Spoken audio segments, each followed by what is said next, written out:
everyone, Novels Wonderland here. Thank you all for the love and support you've shown me and the channel. HOTD, as a zombie, I devour ghouls and parasites. Chapter 26 to 50, Chapter 26 2192 words. The next morning, after returning from bathing in the river, as I do every morning, I stand in front of the closet looking at the clothes hanging inside. Since I wash them regularly in the river, dust doesn't accumulate on the fabric, and they are all relatively clean. After all, even if I am poor and have no luxuries in my life, maintaining basic cleanliness gives me the feeling that at least I am presentable to others. After hesitating for several minutes, I finally choose a gray t-shirt and black pants.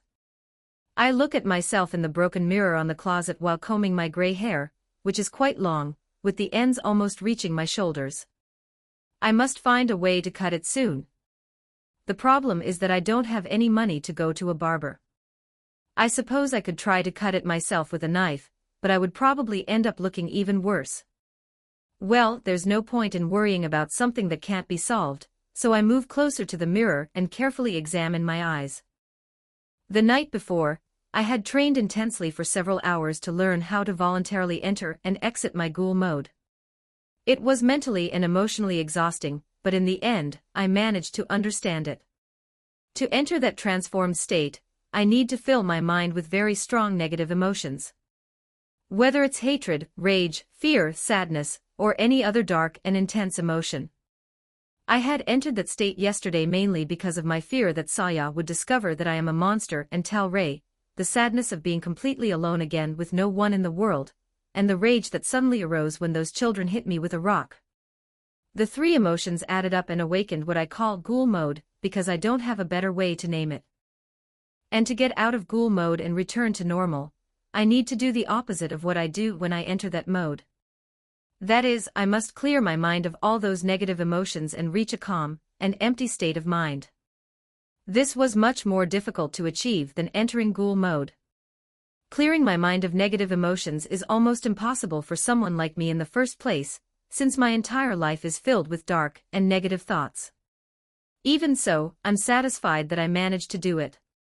Thanks to that, I now have the normal eyes of my zombie mode again, which are gray and opaque.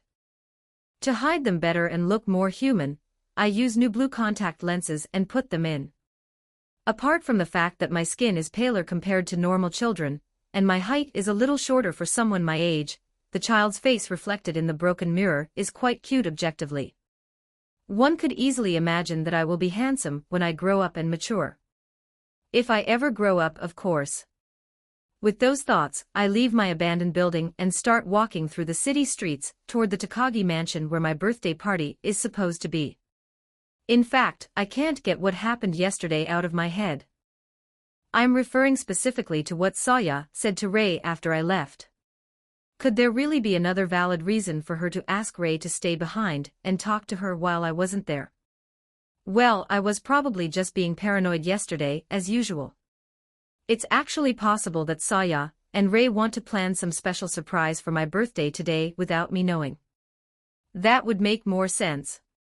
As I thought. It doesn't make sense. Arada-chan. A cheerful shout pulls me out of my thoughts. I turn my head to the side of the street. A woman comes out of a house at that moment. Or rather, it's practically a mansion considering how huge the building is. This woman must definitely be wealthy if she lives in a place like this. I smile and wave at her. Good morning, Miss Marikawa. She is a very tall woman. She has a slender waist, which makes her huge breasts stand out even more. She has yellow blonde hair that reaches her butt with several bangs falling over her face, and two larger, thicker bangs on the sides that reach her neck. Her face is beautiful with soft, feminine features, and her eyes are hazel. She looks sleepy right now, which would make anyone think it's simply because it's still early in the morning. But in reality, I've already met and talked to her during the afternoon as well, and she always has that same sleepy, half-asleep look on her face. That's why I've come to the conclusion that she always has that expression that makes her look absent-minded and distracted. She gestures to me with her free hand as she says in a soft voice. Arada-chan, come here for a moment, please. She seems unable to move from where she is because she is carrying a huge, thick black bag in her hands. The bag is very full and looks like it will explode at any moment. As I approach her, Miss Morikawa suddenly lets out a heavy sigh as she looks at me with a slightly sad expression. The other children in the neighborhood won't be coming anymore. I often go out to deliver useful things to the children around here, but lately no one comes anymore. Only you keep coming to see me, Arata-chan. I feel embarrassed to hear that and scratch my cheeks. Maybe the other kids finally realize that they're a nuisance to you, Miss Morikawa. And that only I am shameless enough to keep coming to receive things from your generosity. I feel like I'm taking advantage of this generous woman's kindness. Suddenly, I'm pulled forward. I feel my head being buried between two incredibly soft and warm things. Instinctively, I raise my hand to touch whatever is pressing against my face, and my fingers sink into something fluffy. At the same time, I hear a woman's small, surprised moan. Don't tell me. My face is buried between Miss Morikawa's two huge breasts. As I process this in shock, I pull my hand away from where I was squeezing. But then I suddenly feel an urge to open my mouth and bite her breasts. Calm down, shitty zombie. Don't bite Miss Morikawa. I mentally slap myself. It's the first time in my life that an adult woman has hugged me in such an intimate and warm way, causing a strange warmth to spread through my chest. Is this what it feels like to be hugged by a mother? That said, I must admit that Miss Morikawa's breasts are quite soft and comfortable. And since I'm a zombie, I don't need to breathe as much air as a normal human, so I wouldn't complain about being short of oxygen while being pressed like this. I feel her hands stroking my hair. You're no burden to me, Arata-chan. It makes me happy to be able to help the children around here in some way. She says that in a motherly and affectionate voice. Only after she feels satisfied with stroking my head for a long time, does she release me from her embrace. She then puts both hands on her hips and scolds me in a concerned motherly tone. But look, you're not wearing a coat. Your skin feels too cold to the touch, Arata-chan. It's the middle of winter and it's very cold outside. Tomorrow is Christmas, too, and it will probably snow a lot. You must wrap up warm or you'll get sick. Then she bends down and opens the huge black bag she was carrying. She searches inside, rummaging through the contents, before pulling out a thick coat and handing it to me. I hold the coat in my hands. It is warm and soft to the touch. I look Miss Morikawa straight in the eye and smile. I have no choice but to accept it, right?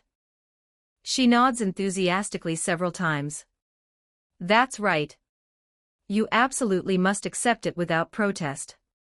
You have no right to refuse. You must take good care of yourself so you don't catch a cold in this weather.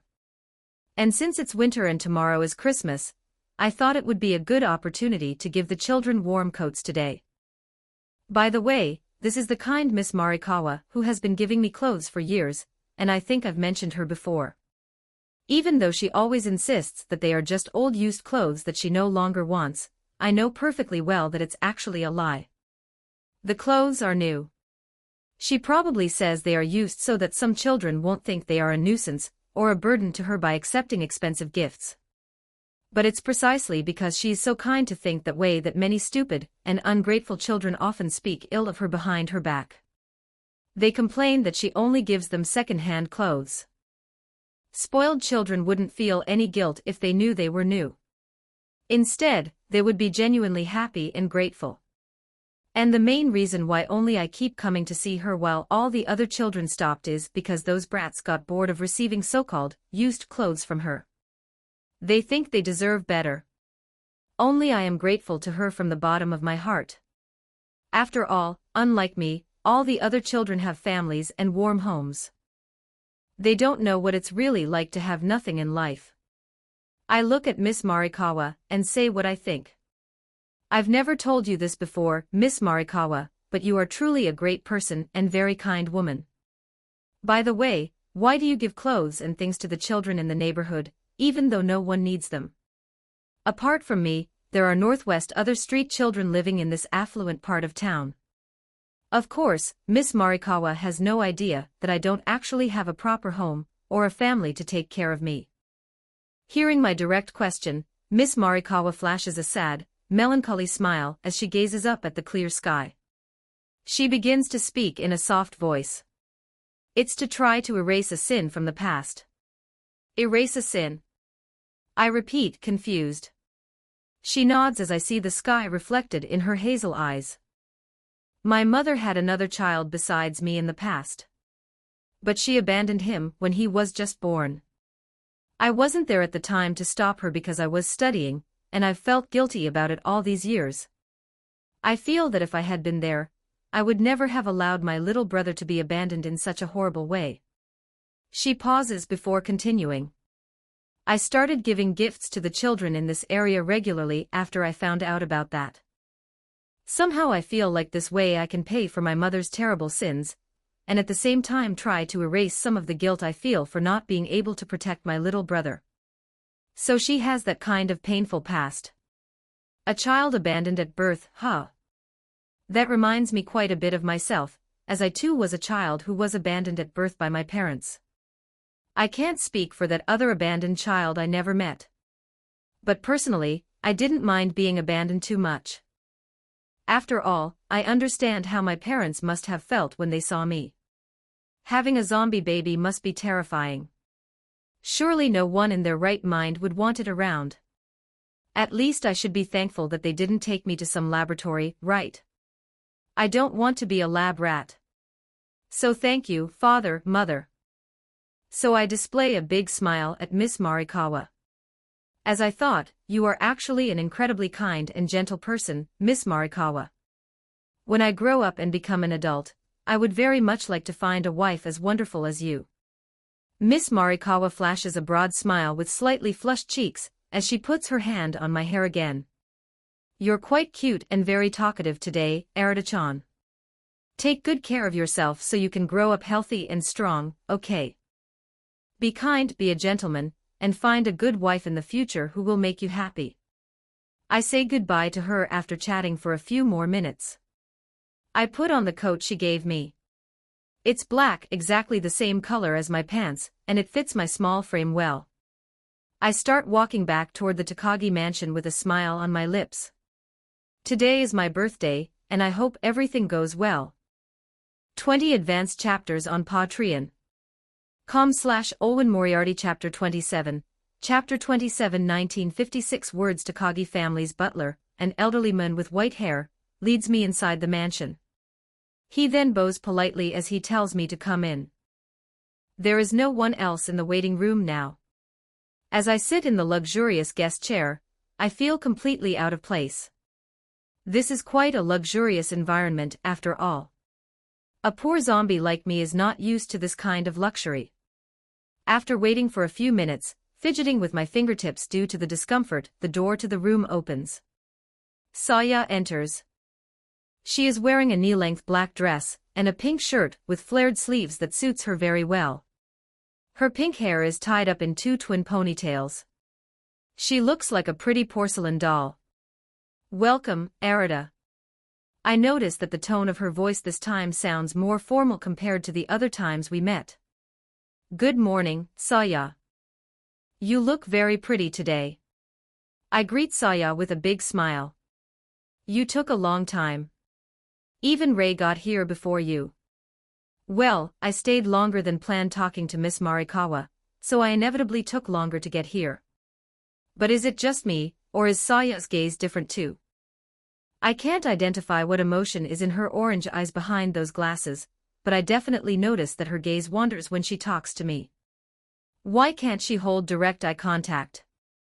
Being naturally paranoid due to my condition, my thoughts immediately form a dark train of thought. Does Saya know? Does she know what I really am? My body tenses up. She pulls me back from those troubling thoughts by saying in a soft voice, "Follow me." So I walk silently behind her through another hallway, and shortly after, we enter a larger room. At that moment, I immediately come across Ray, who is sitting on the sofa waiting. When she sees me come in, the two ahog on top of her head move in surprise. Her large red eyes look directly at me, but then they drift slightly to the side. As I wonder if she also knows about my true nature, Ray jumps up from the sofa and runs towards me. She opens her arms, and I feel her hug me around the neck before she says in a cheerful voice, "Happy birthday, Arida." As she pulls away from me a little to look at my face, I notice that her smile is forced as it doesn't reach her eyes as it normally does. Oh, right. I remember that I can now more or less read other people's basic emotions thanks to my ability to detect the subtle frequencies each person emits. I had gained that strange ability after devouring the 2 parasitic worms. So I focus my mind on Ray, trying to sense her emotions. And what I perceive takes my breath away, as I feel it hit me hard in the stomach. She is looking at me with pity. For some reason, that hurts me deeply. Honestly, I would much rather be feared or rejected than pitied. Pity makes me feel like a pathetic, pitiful animal. Sighing internally, I sit down on the sofa while maintaining a neutral expression. Ray sits down next to me while nervously playing with the hem of her own shirt. Every now and then she glances in my direction before quickly looking away. I get the distinct feeling that she wants to say something important, but doesn't know how to start the conversation. Saya was more impatient in that regard, as after glancing at me occasionally, she snorted and spoke in a direct voice. "Arida, yesterday Ray and I went to your house. It's not cold in the room for me. In fact, as a zombie, I'm not really capable of feeling temperature anyway. But somehow I feel my whole body freeze when I hear those words. They went to my house. My senses are sharp, whether it's hearing or smell. It should have been impossible not to notice that I was being followed by my 2 friends. My constant paranoia keeps me always alert, so why the hell couldn't I sense them following me? Amidst those chaotic and confusing thoughts, I remember something. Yesterday, I saw the red silhouettes of 2 small figures running in that black and white world when I used my ghoul eye. Now it makes sense that I didn't sense them at that specific moment, as I had consciously blocked all my senses that had been amplified due to ghoul mode. I didn't want to jump on the first person I smelled. Ray then fixes her red eyes, which are shining with concern, on me. I look away as I am unable to sustain that eye contact. "We were worried about you, Arida. You're so pale and you look so malnourished, we thought maybe your family wasn't taking care of you properly." Upon saying the word family, she shows an expression of deep guilt and sadness on her small face. Why does she look like that? Does she pity me for being an abandoned monster? More importantly, why aren't you too scared? There's a zombie standing in front of you. I could sink my teeth into your flesh at any moment, you know. Saya clenches her fists as she looks down at her lap. "We're just worried about you, okay? It would be pathetic if a friend of ours died because didn't feed properly. That's all. Hey, Saya. You don't have to try so hard to act like it's Sundara." Then they both continue talking, explaining that they saw me enter an abandoned building. A place where obviously no one lives because it's in an abandoned construction zone full of rubble. Ray makes that crying noise as she hugs me again more tightly, burying her face in my chest. "You've been living alone without any family. Surviving in that horrible place." I notice something crucial in this whole conversation. They don't mention anything about seeing my transformed ghoul eyes. Nor do they openly suspect that I'm a ghoul or a parasite in disguise. It seems that the only thing Saya and Ray really saw was that I live in extreme poverty and complete abandonment. Possibly, after discovering where I lived and in what deplorable conditions, they fled in shock and returned home disturbed by what they witnessed. I feel relief pouring through my tense body as I think about that conclusion. Although if I were a normal human, at this very moment my cheeks would be burning with embarrassment. Because honestly, I am ashamed that they saw me living in such a pathetic state. However, compared to the alternative of being discovered as a non-human monster, I definitely prefer this 1,000 times over. I remain silent for a long moment. Then I speak. "Now you know. I have never told my 2 friends about my real personal circumstances.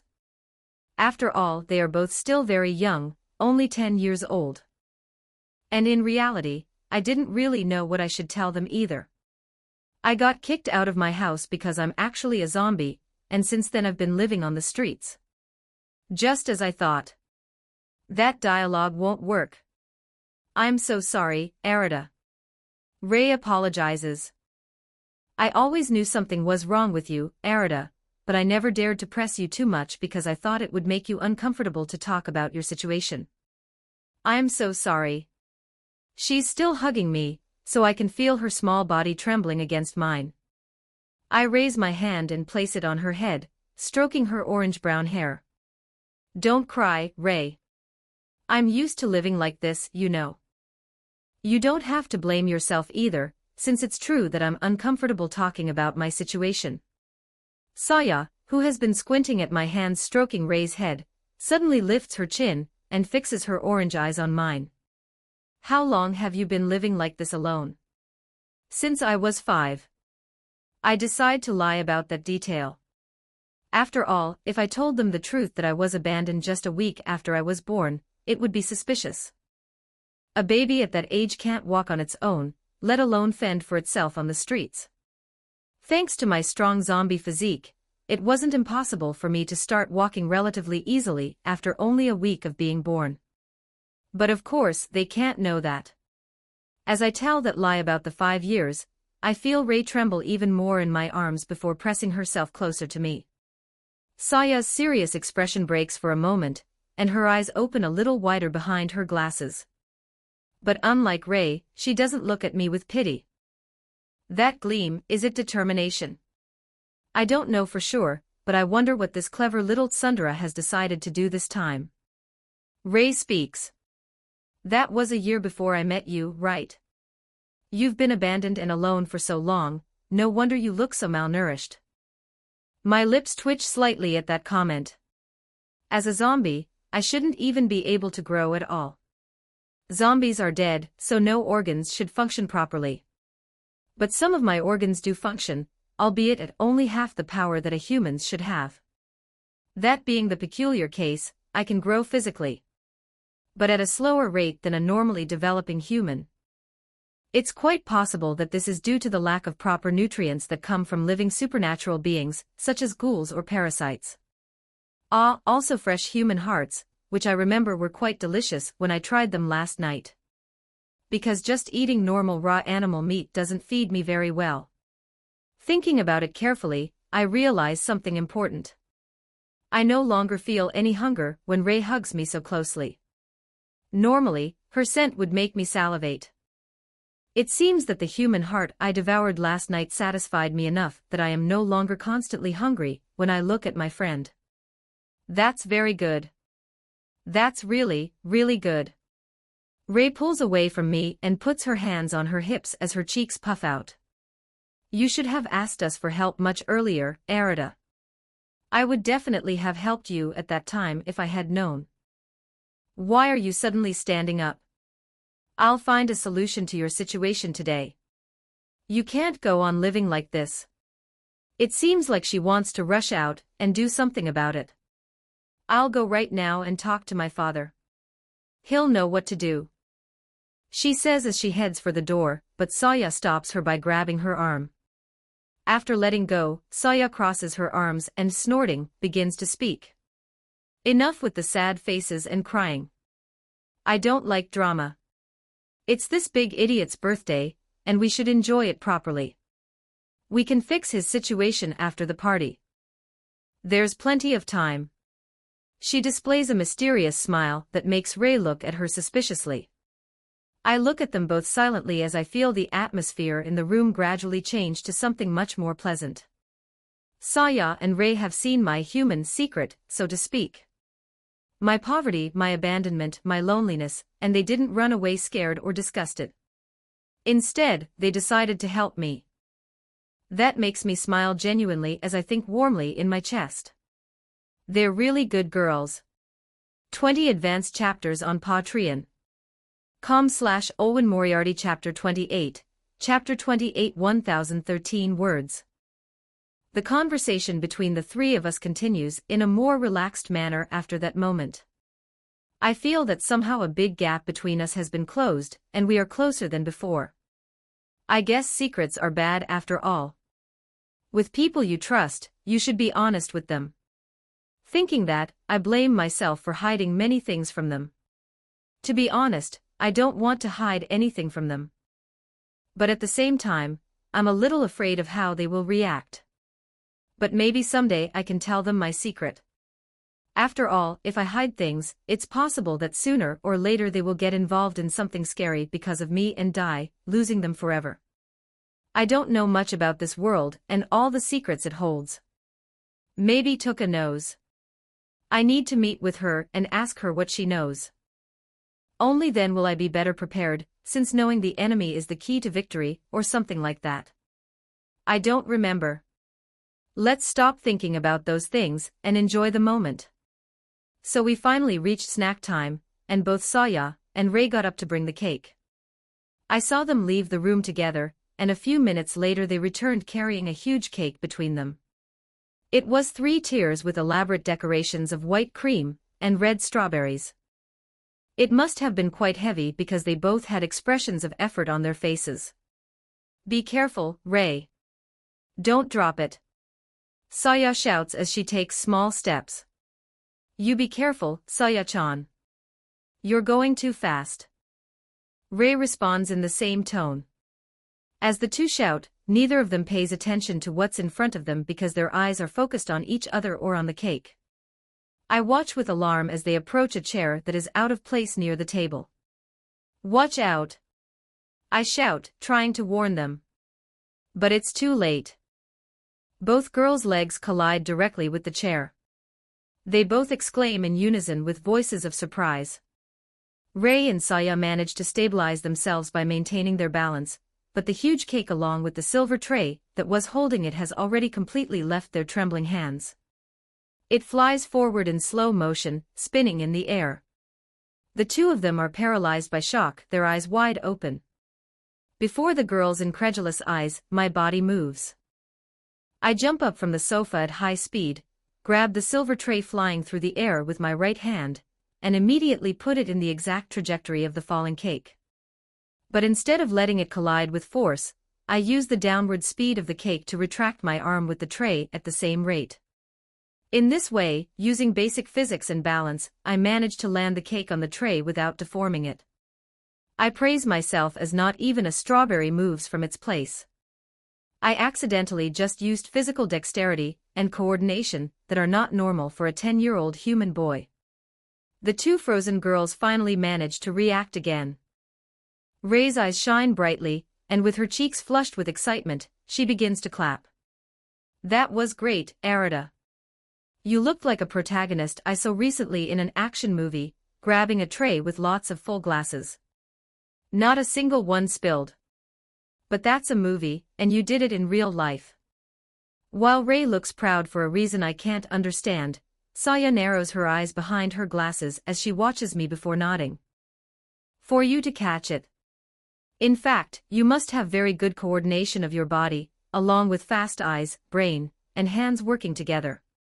Have you been doing some kind of exercise regularly? I scratch the back of my neck nervously. Well, I do a little exercise from time to stay in shape. As I say that in a flat tone, I put the tray with the cake on the table. Then I sit back down on the sofa before looking at them. At my vague answer, Ray approaches me with a curious expression and takes my arm. What are you doing, Ray? I ask her, confused. She flashes me a mischievous smile before rolling up the sleeves of the new coat Miss Marikawa gave me this morning. With my bare arm exposed, she curiously touches my muscles with her small fingers. Her expression becomes thoughtful. As always, your skin is cold to the touch, even with this coat. You don't seem to have any developed muscles at all despite that impressive movement. How does that work? From her seated position with her arms crossed, Saya looks at Ray and clicks her tongue. That's obvious, Ray. He's just a 10-year-old boy. And considering his malnourished condition, he obviously won't have developed muscles even if he exercises regularly. But since he trains his physique, He has good body coordination and quick reflexes. Although on second thought, those movements are quite strange for someone his age since it's very difficult to execute something like that without years of practice. Hey, don't look at me with those analytical eyes. Ah, that's right. Ray nods several times in understanding as her cheeks flush pink. I'll give you lots of nutritious food from now on so you can grow up healthy and strong. And develop strong muscles. She says this in an excited voice. I get the feeling that this little girl has discovered her new purpose in life. Please don't. I sincerely appreciate the intention, but please don't. I think while keeping a smile on my face. I really don't like having to pretend to eat normal food, let alone endure the feeling of throwing it all up afterwards. After chatting a little more about random topics, the moment I had been dreading finally arrives.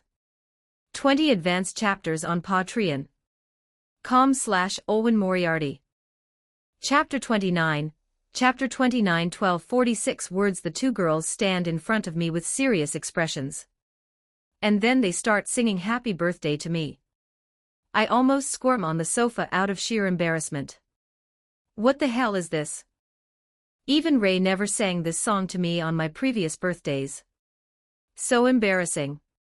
My face gets hot, well, not really because I'm a zombie, but I feel embarrassed anyway. When did these girls learn this song? Ray notices my embarrassed expression and smiles broadly. I memorized it last year after hearing it on TV.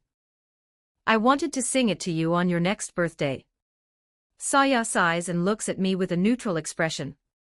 My parents always sang to me on my birthday, so it's normal for me to know the song. Even if it's the first time I've sung it for someone else, it's no big deal. You say that, but what's that slight blush I see on your cheeks? After finishing the embarrassing song, Saya picks up a knife and begins to cut the huge cake. She places a generous slice on each of 3 small white plates. Ray lifts her plate and examines the cake closely before looking at Saya with admiration. It looks delicious. Did you buy it at an expensive bakery? Saya lifts her chin and puffs out her chest proudly as she shakes her head. We didn't buy it. I helped my mother make it from scratch last night. Ray's eyes widen in surprise. You really made it yourself? Then, for some reason, she puffs out her cheeks like a puffer fish.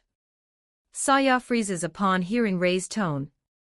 She turns her head toward me as her face turns red before waving her hand frantically in front of her in denial. I didn't make it specifically for you or anything like that. My mother needed help because she's been working overtime every day since my father died.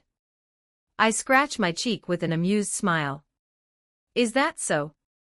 I thought you did it for me. That's sad. She shows her fong peeking out from her right lip. Oh, of course not. So you better not have those wrong expectations, understand? Hi. Whatever you say, Saya.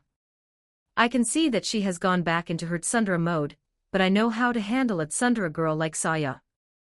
I grab my spoon, cut a piece of cake, and before she can react, I shove it straight into her open mouth to silence her. She makes a small noise of surprise as she gasps at the spoon invading her mouth.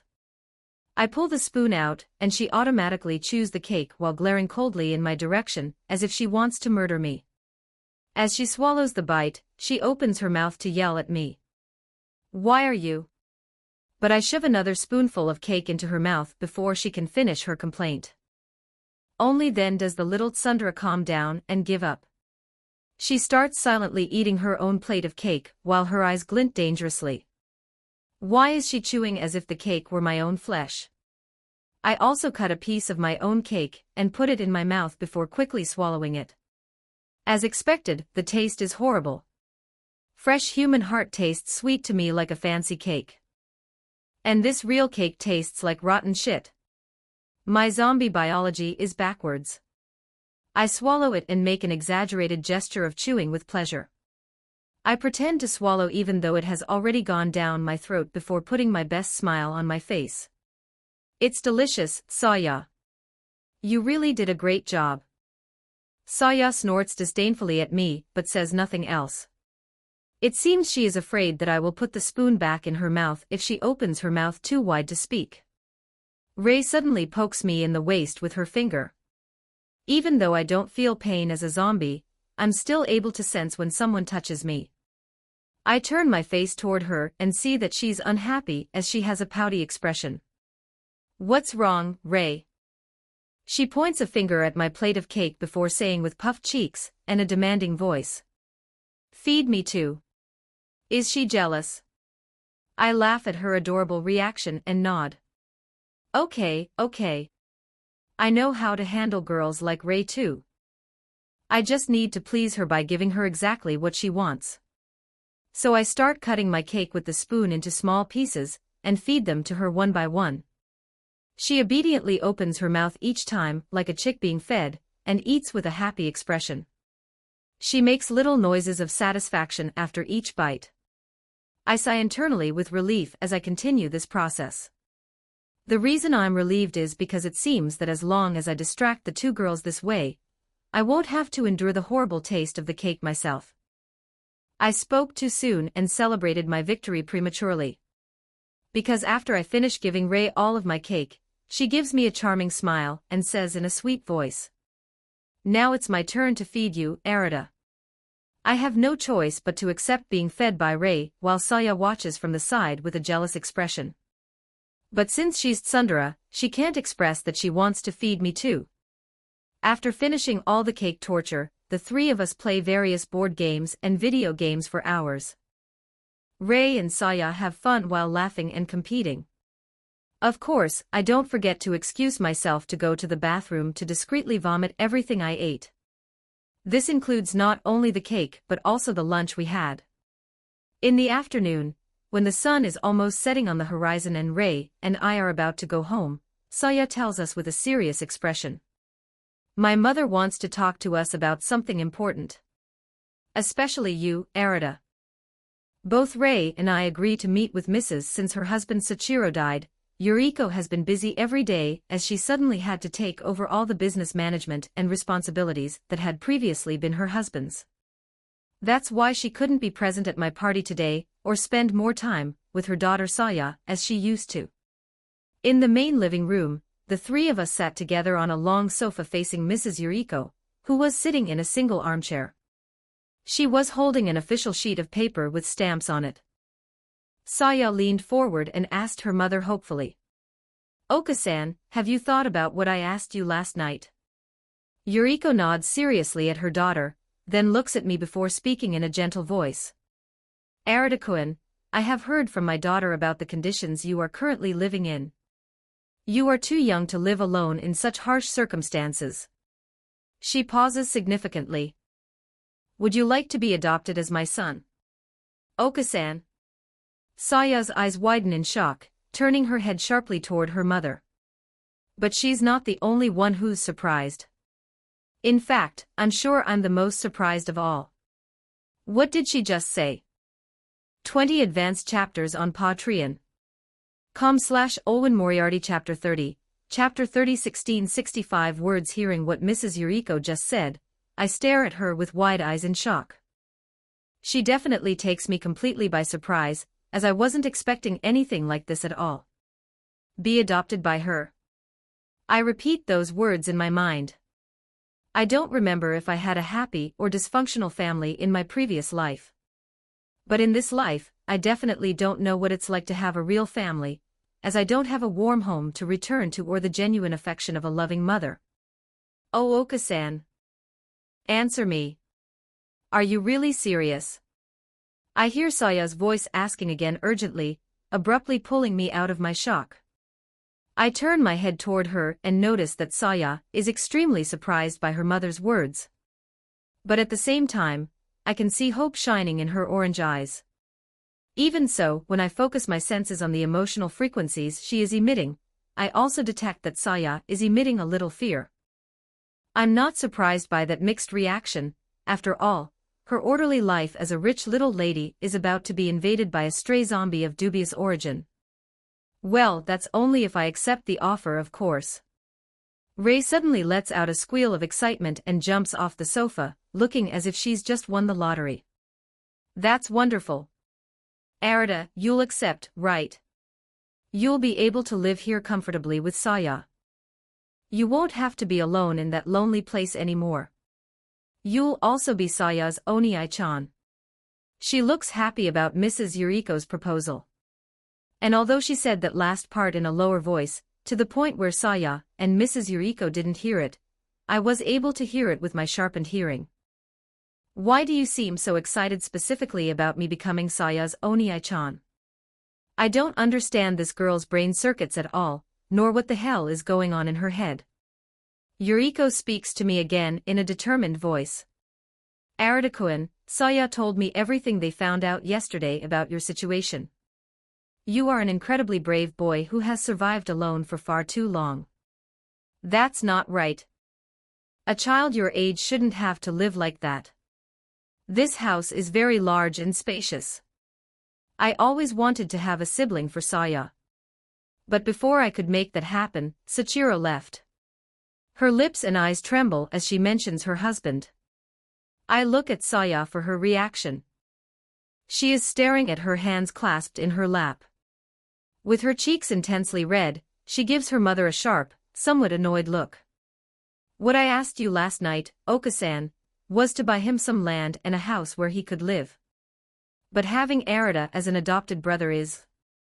She can't finish the sentence, and at the same time, her cheeks turn even redder as she looks at me shyly.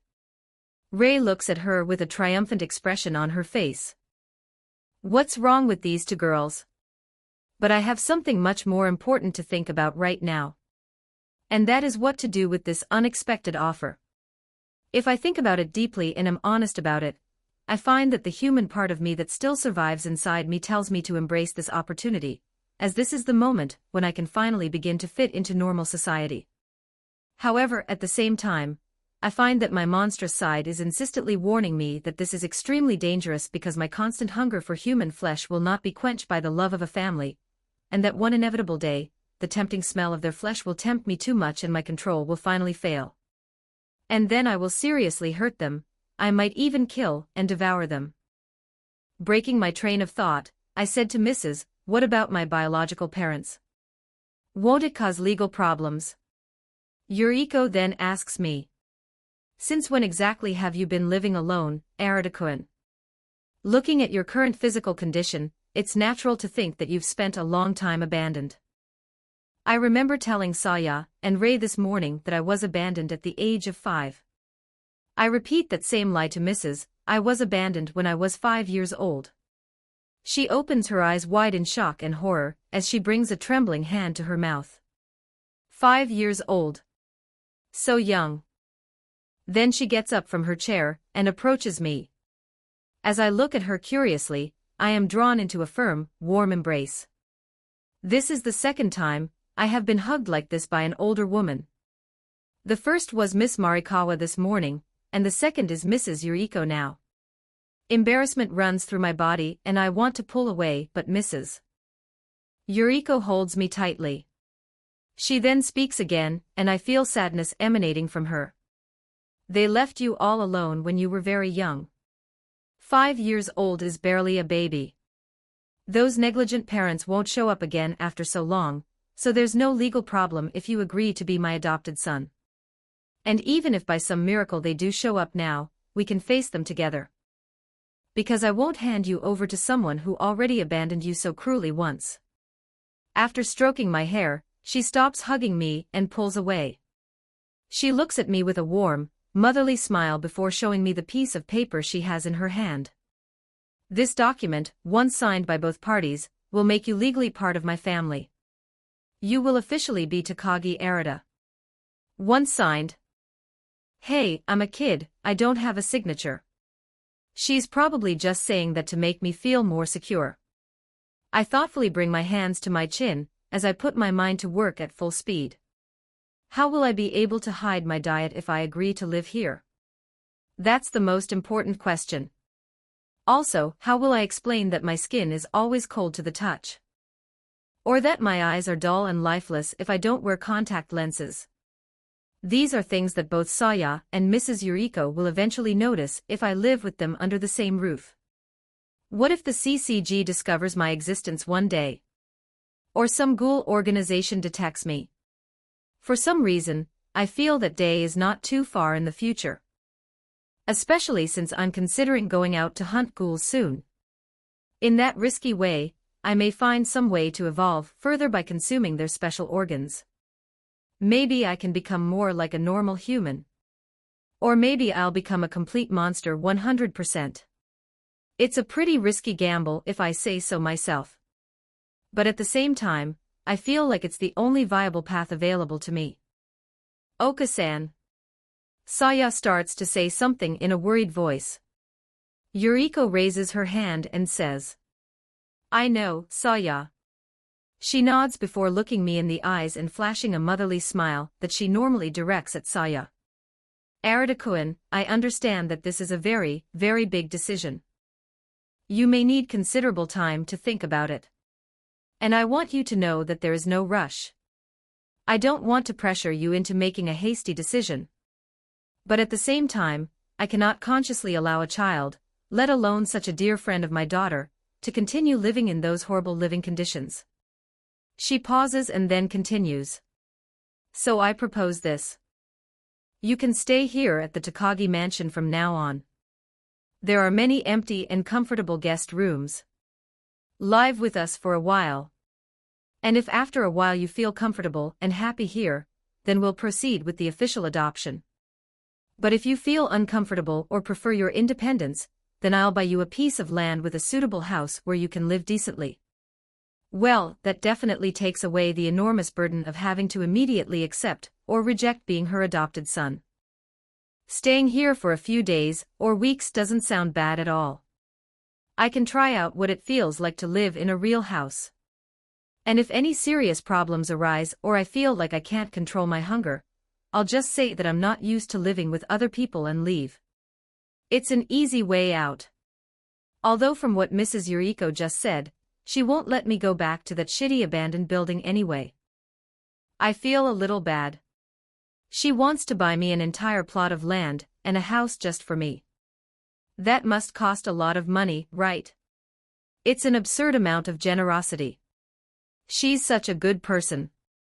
That said, Takagi family is wealthy, so buying land and houses may not be a serious financial problem for them. As I feel warmth in my chest, I look Mrs. Yuriko in the eyes to express my gratitude. Thank you, Mrs. This is honestly the biggest and kindest thing anyone has ever done for me in my entire life. Ray lunges at me and grabs my arm. So will you accept? You'll be Saya's Oni-chan. You have to accept. She shakes me back and forth. I see Saya narrowing her eyes dangerously at Ray from her position. I calm Ray down by patting her head. I'll think about it, Ray. Then I turn back to Mrs. Yuriko and put a smile on my face. For now, I agree to live here at the Takagi mansion. Let's see how it goes. The smile on Yuriko's face widens enormously. Excellent. Welcome home, Arita-kun. 20 advanced chapters on Patreon. com/Olwen Moriarty Chapter 31, Chapter 31 15-27 words. I open my eyes suddenly. I grab my stomach and the pain shoots through me as if a hand were twisting my guts. Grun, no, not now. Then it happens. The world loses its color and as a result everything turns black and white.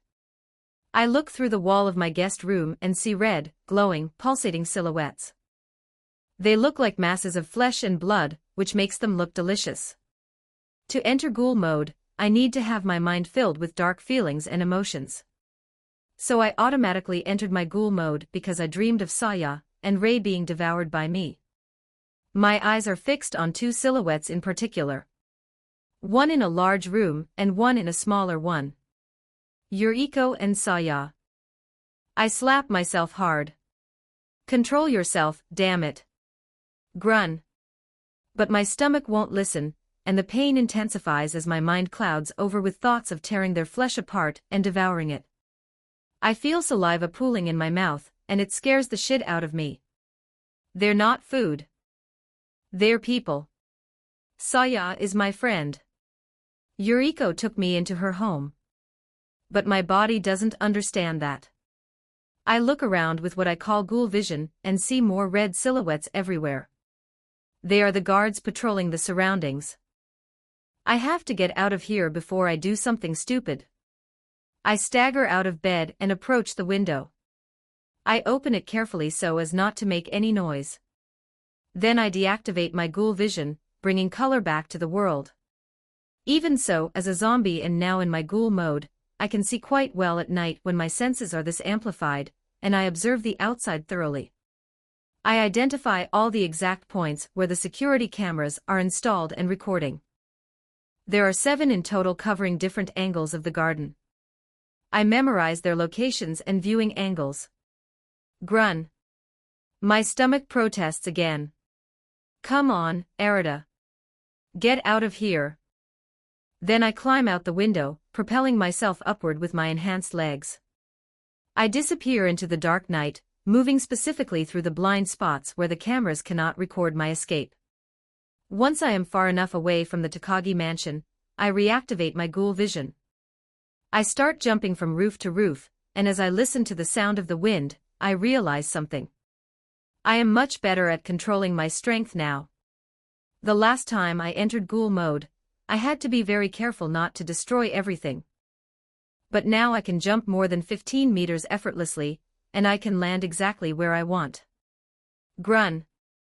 The pain intensifies. I stop on a rooftop, clutching my stomach. I need a human heart. That's the truth. Normal human flesh doesn't work because when I tried it, I realized it tastes awful and my body will surely reject it. But a human heart, my body recognizes it as the only thing that can satisfy this hunger. I guess I'll just kill criminals. Unlike when exactly the same thing happened to me last time, this time my mind is considerably clearer. I can think more coherently despite the hunger. Maybe it's because I've experienced this before and my body is adapting. From that rooftop, I scan the area with my ghoul vision. I see literally hundreds of red silhouettes, whether they are people sleeping in their homes, walking down the streets, or working. Hey, wait. I also see people having sex. I shake my head, and then my nose picks up a scent. It's the smell of fresh blood. My nose moves toward the source, and my eyes fix on a house about 3 blocks away. I see 2 silhouettes inside. The silhouette on the right has its arm extended forward. And it looks like that hand brutally pierced the other person's chest, as I can see the hand sticking out of the other silhouette's back. I see drops falling to the floor. What the hell? But then I notice that the first silhouette has a purple object on its back. That purple object. I've seen it before. Tuka also had it when I looked at her with ghoul vision. That means this person is actually a ghoul. And the silhouette that was pierced is just red without that purple object. In other words, it's a normal human. A question pops into my mind. If I eat a ghoul's special organ instead of a human heart, will it work? It's a gamble, but it's worth a try, isn't it? Thinking about that possibility, I head straight for that house as I jump. After a moment I arrive at the building next door. The windows of one room are open, so I use my enhanced hearing to concentrate. I hear a man's voice, "Why? Why did you do this?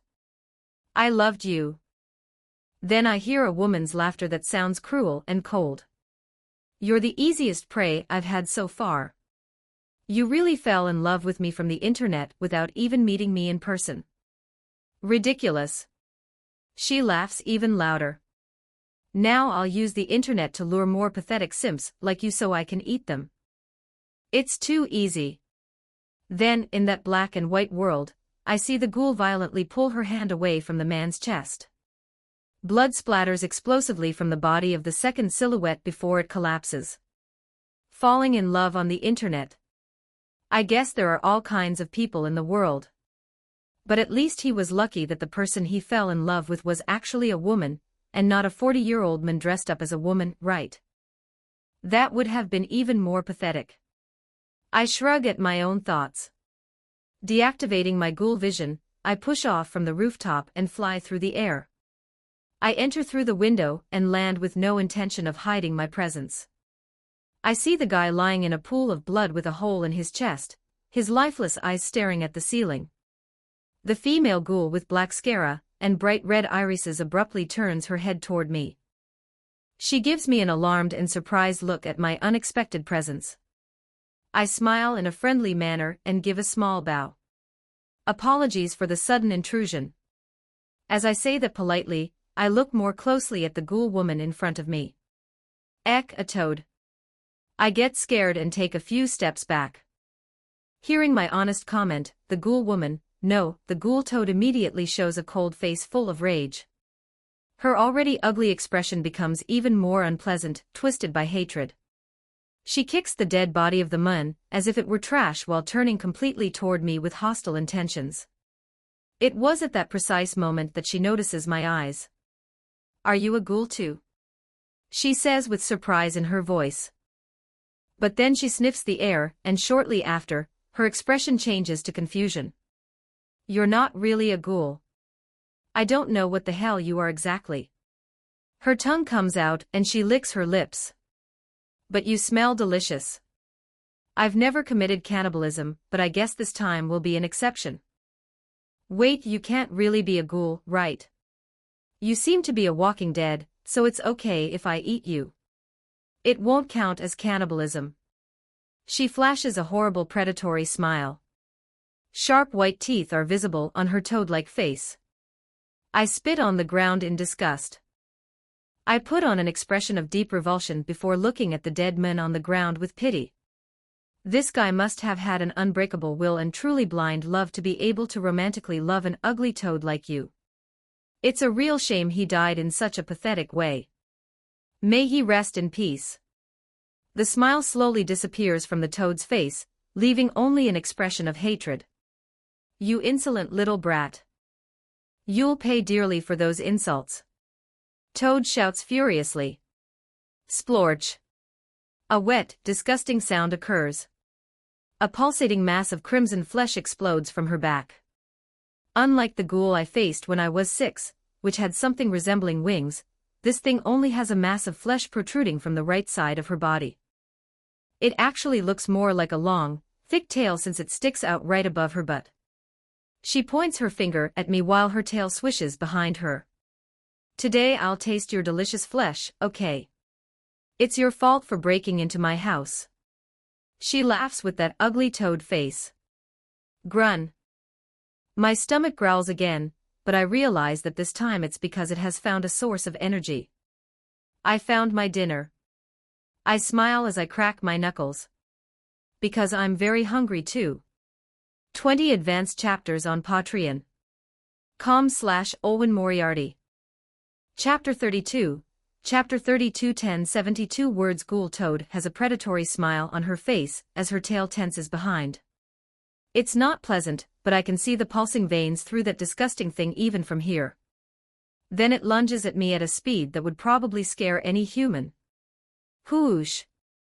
It cuts through the air where my head was a second ago, but I'm no longer there as I move to the left. In ghoul mode, my reflexes are on a whole other level. The attack she just launched looks like slow motion from my perspective, and although it's weird, I find it quite useful. "Is that all you've got?" The words come out of my mouth, and it seems to anger her. She growls in frustration, and her ugly toad face contorts.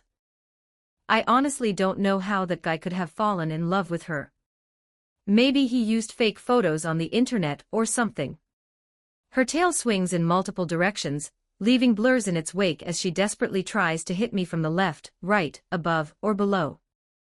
The sound it makes as it cuts through the air is quite intimidating, but that's all it is since it's not effective. I watch each of the attacks as they come at me and dodge them without even having to move much. It feels like I'm dodging a kid throwing rocks. Well, a kid with a pulsating meat tail, but you get the point. "You're slow." Her ugly face contorts with rage when she hears my comment. Veins in her forehead bulge and her red eyes glow more intensely. "I'll kill you." She screams hysterically as she intensifies her attacks. The tail moves even faster, but no matter how fast it moves, to me it still looks like slow motion. I see the disbelief growing on her face little by little as her eyes open wider and wider as she realizes that her attacks are completely useless. The difference in power is too great, and she seems to realize that now. You're a child. How can you possibly move faster than me? I guess even though this toad ghoul is at least as strong as the one I faced when I was 6, it seems much weaker to me now. That means my strength has increased too much since then. Grun. My stomach growls again, reminding me the reason I'm here in the first place. Hunger grows and spreads throughout my body. It's time to end this once and for all, as I'm tired of playing cat and mouse. My fingers transform. Flesh twists and gives way as bones crack inside my hand. 10 blades emerge from my fingers, and the light in the room reflects off them, making them shine. It's my turn now. I feel my cheeks stretch into a big smile. I probably look like a monster right now. Well, I am, so it doesn't matter. Phew whoosh. I use all the strength in my legs to propel myself forward at a speed that even she can't keep up with. I reappear instantly on her left side. That's all she manages to say, and her toad-like face shows confusion as she tries to understand what just happened. I swing my arm horizontally with all my strength.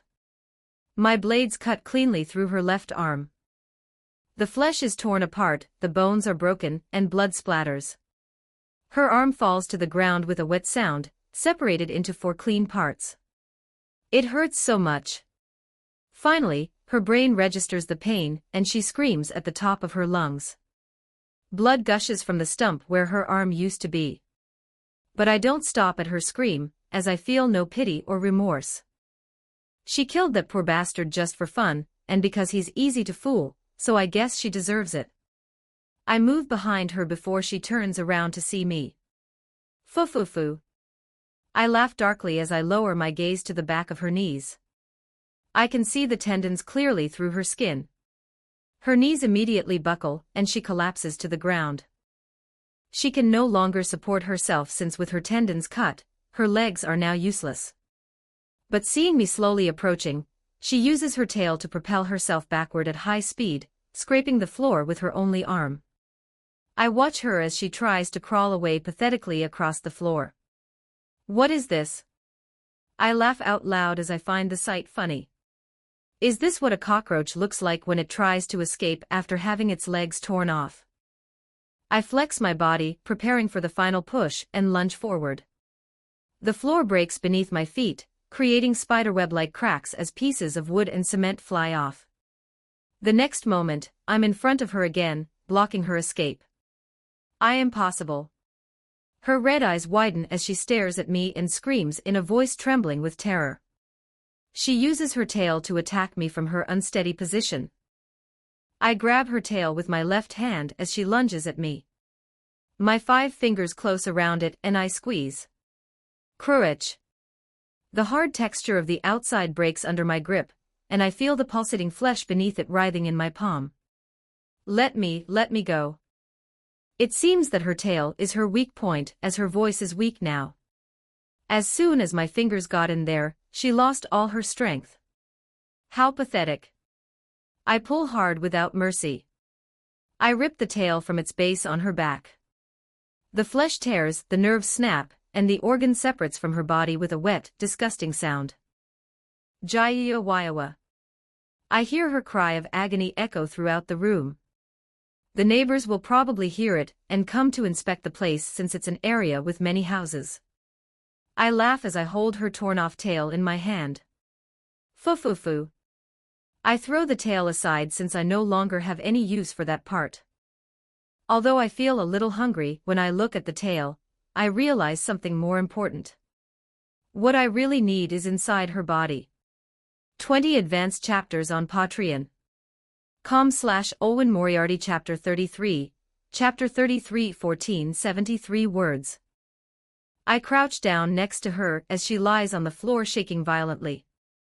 Her breathing is irregular, and her red eyes stare at me in terror. I can even see my smiling reflection with white teeth in those eyes. Don't kill me. I'll do anything you ask, anything. Tears mix with the blood on her ugly face, making her look even worse. Snot runs from her nose. It's a truly disgusting sight. I tilt my head as I watch her beg for her life. It's funny how monsters can also feel fear when they're about to die. Did you give that guy the same chance? I ask as I nod my head toward the guy's corpse she killed a few minutes ago. His body is still lying in a pool of blood with a hole in his chest. Ah, there are even flies around his now. She opens her mouth to respond, but no words come out. I thought so. Plush.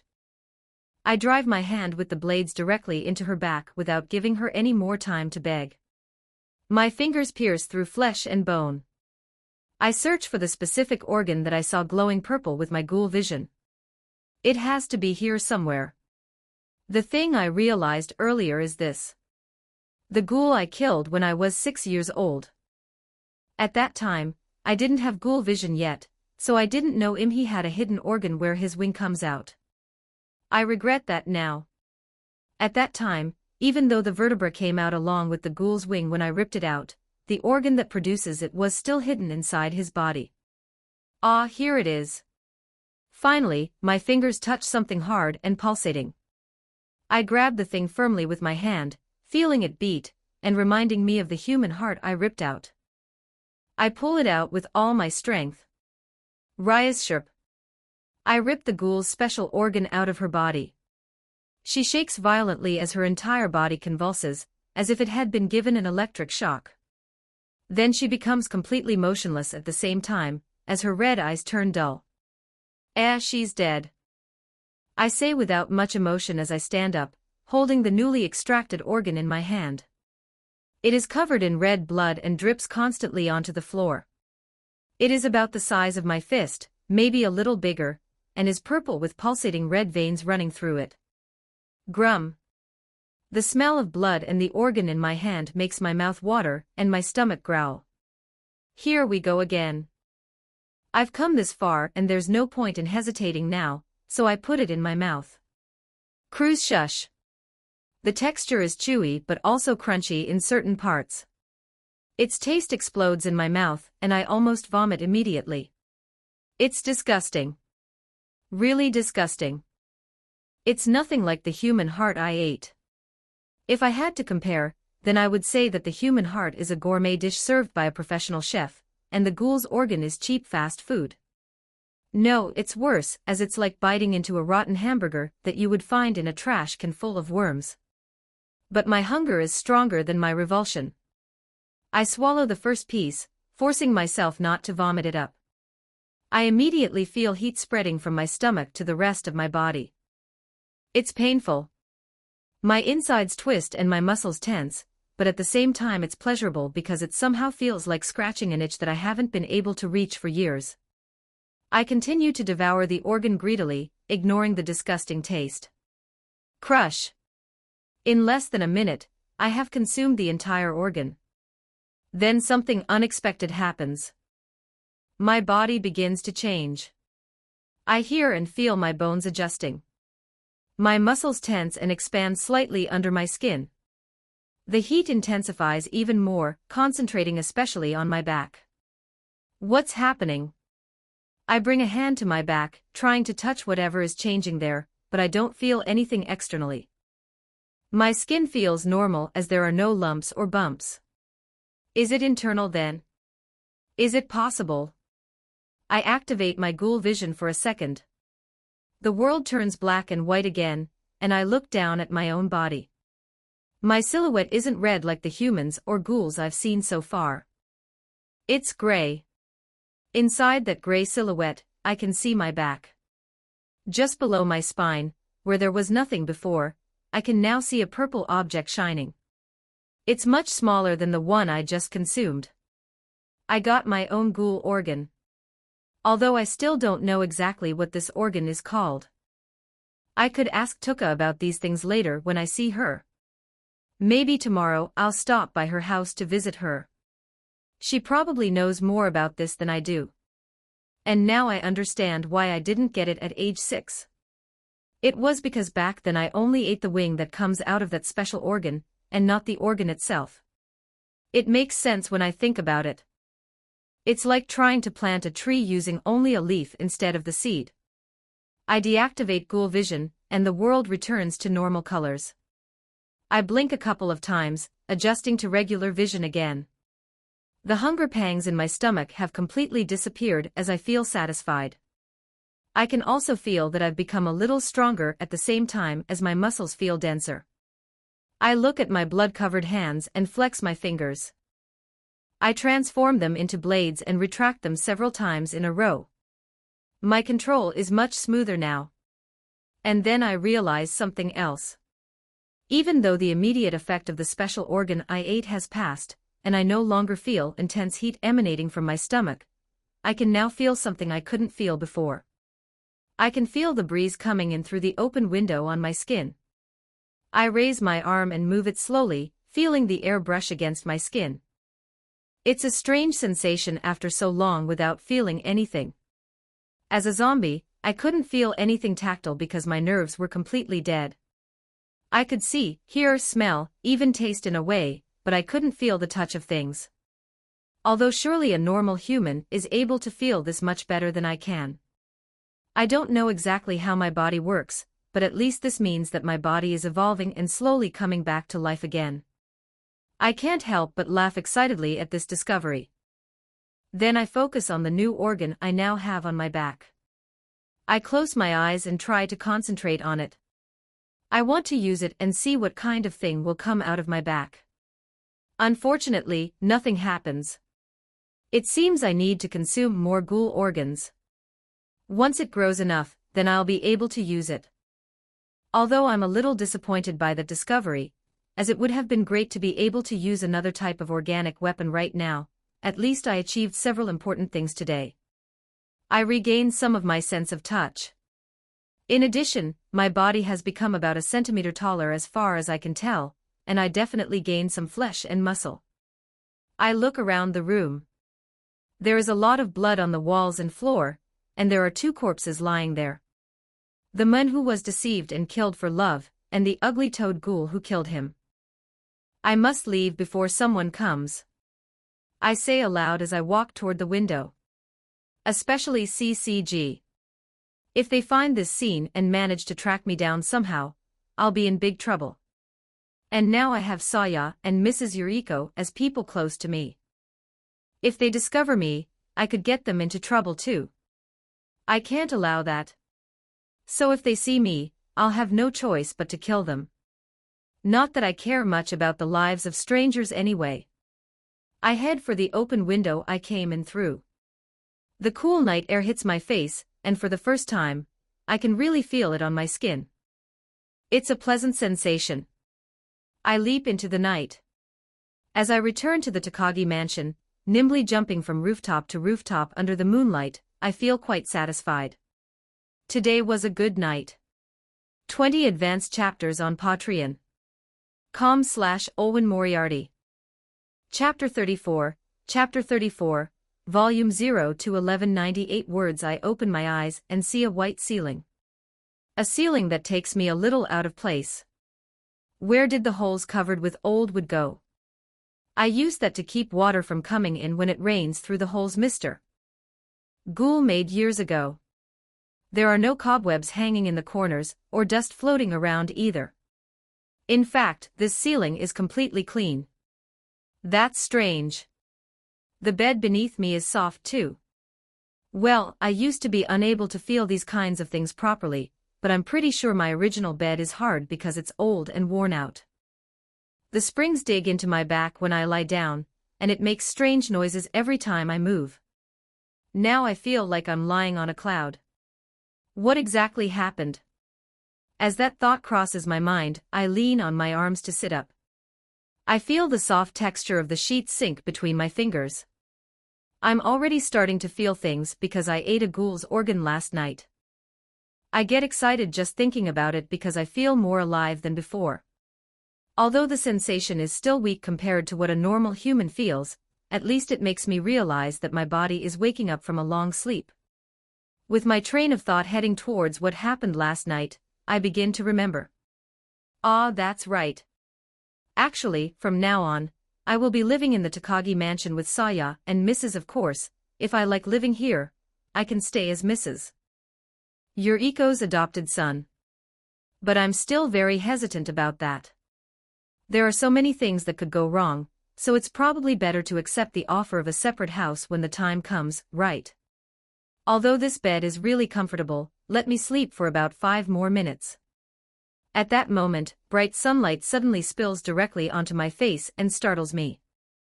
I immediately close my eyes as if someone had thrown acid in my face. It's time to get up, Arita. Hearing Saya's annoyed voice coming from somewhere in the room. I slowly open my eyes before blinking several times to adjust to the light. Looking in the direction of the voice, I see Saya standing in front of the large window with her hands on her hips. She was the one who opened the curtains, and now my eyes are almost blinded. My eyesight is already quite poor during the day compared to my night vision, and now with this direct light, it's even worse as everything looks blurry and too bright. But I can make out her silhouette. She's wearing a pink dress with white ruffles, and her hair is styled in twin pigtails that bounce when she tilts her head. I try to put on a smile as bright as the sun and raise my hand. Good morning, Saya. She snorts. Good morning. And Merry Christmas. That's right. Today is Christmas. I had forgotten about that. I don't know if I used to celebrate Christmas in my previous life, but in this life I'm sure I was always alone eating raw meat.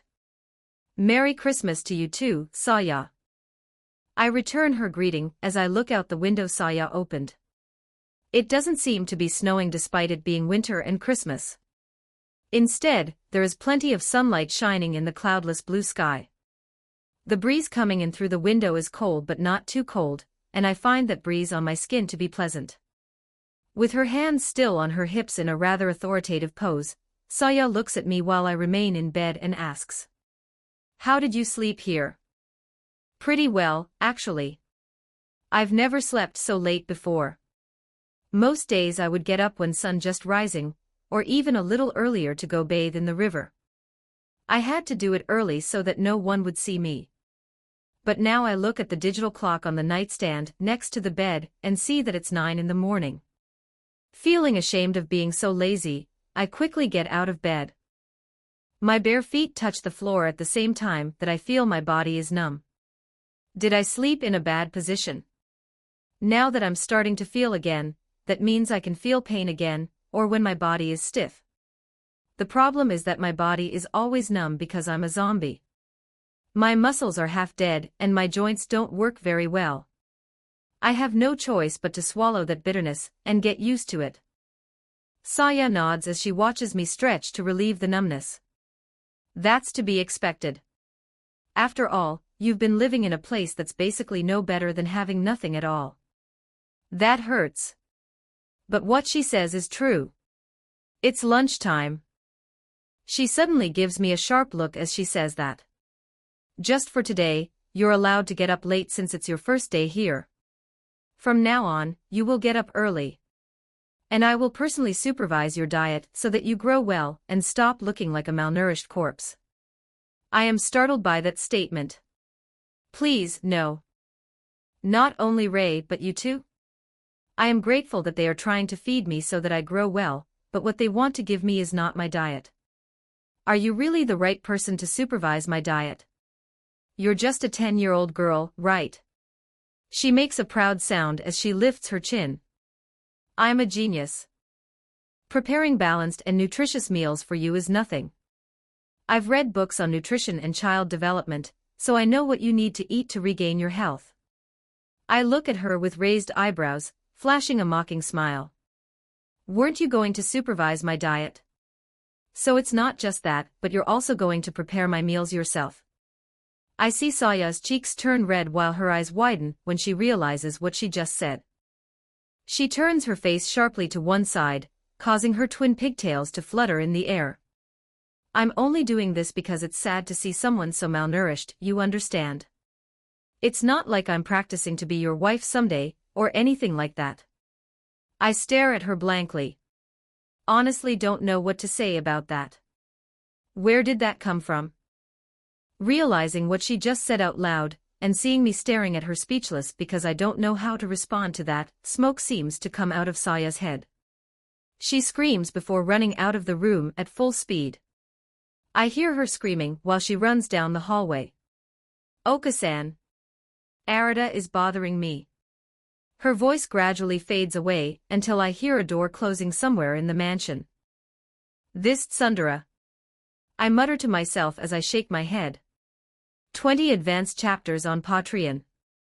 com/Owen Moriarty Chapter 35, 1096 words. I walk over to the large mirror next to the closet and look at myself. I had put my contact lenses in last night before going to sleep precisely to avoid situations like this. In case I forgot to put them in the morning and greeted everyone with my dull, zombie-like eyes. Fortunately, I have them in because Saya came to wake me up without warning. My eyes look normal now. So this is me now. I look a little different than yesterday. My body is slightly less emaciated, I've gained some muscle mass, and my skin looks a little less gray. I still look sickly compared to a normal child, and if you looked at me with human eyes, you wouldn't notice the difference, but with my eyes, I can see an improvement. The best way to recover my body is to go out and eat ghouls. After bathing in the private bathroom attached to my room, I put on the clothes that are there.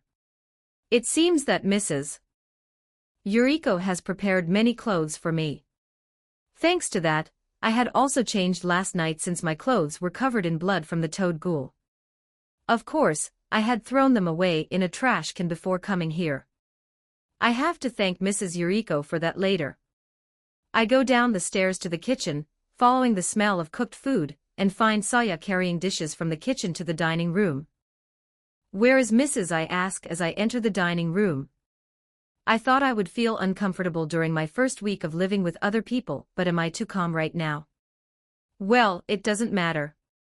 Saya is startled to hear my voice before avoiding my gaze while she places the dishes on the large table. She left a few minutes ago because she has to take care of some things. She still seems embarrassed about what she said earlier about being my wife or something. She said she hopes to organize everything related to the Takagi family situation. Then she'll be able to have more free time to be at home again. I watch her put the last dishes on the table before heading back to the kitchen. There are several dishes with different types of food. White rice, miso soup, grilled fish, and sautéed vegetables. It looks delicious. Although I can't eat it. Hey, Saya, did you really make all this? I ask, pointing at the food. It's not something a 10-year-old girl should be doing, right? Or is it normal? I feel a little useless. She replies without looking at me. I apologize mentally because in the past I thought Saya was a spoiled rich girl who had everything done for her by her parents or servants. Or maybe she's just doing these household chores now that she has no other choice. In any case, I walk to the kitchen to help her. Let me help you carry the rest of the food. You don't have to. I insist. I grab some trays with more dishes and carry them to the dining room. As we set everything on the table, I ask something that has been bothering me. What happened to the maids and the butler? I remember when I first came here, there were many people working here. Even yesterday there was a butler. Saya stops moving for a second, then shakes her head and says in a cold voice. Oka-san fired them all. The maids were fired 4 days ago, and the butler was fired yesterday when his contract ended. The only ones left are the guards who patrol outside the mansion's perimeter. I open my eyes a little in surprise. I focus my hearing senses by closing my eyes for a moment. With my senses sharpened, I have the ability to detect the movements of the wind colliding with things and people, so I can sense that there are several people around. But they are all located outside the mansion while patrolling, and none are inside. It seems that Mrs. Yuriko is very distrustful of others now.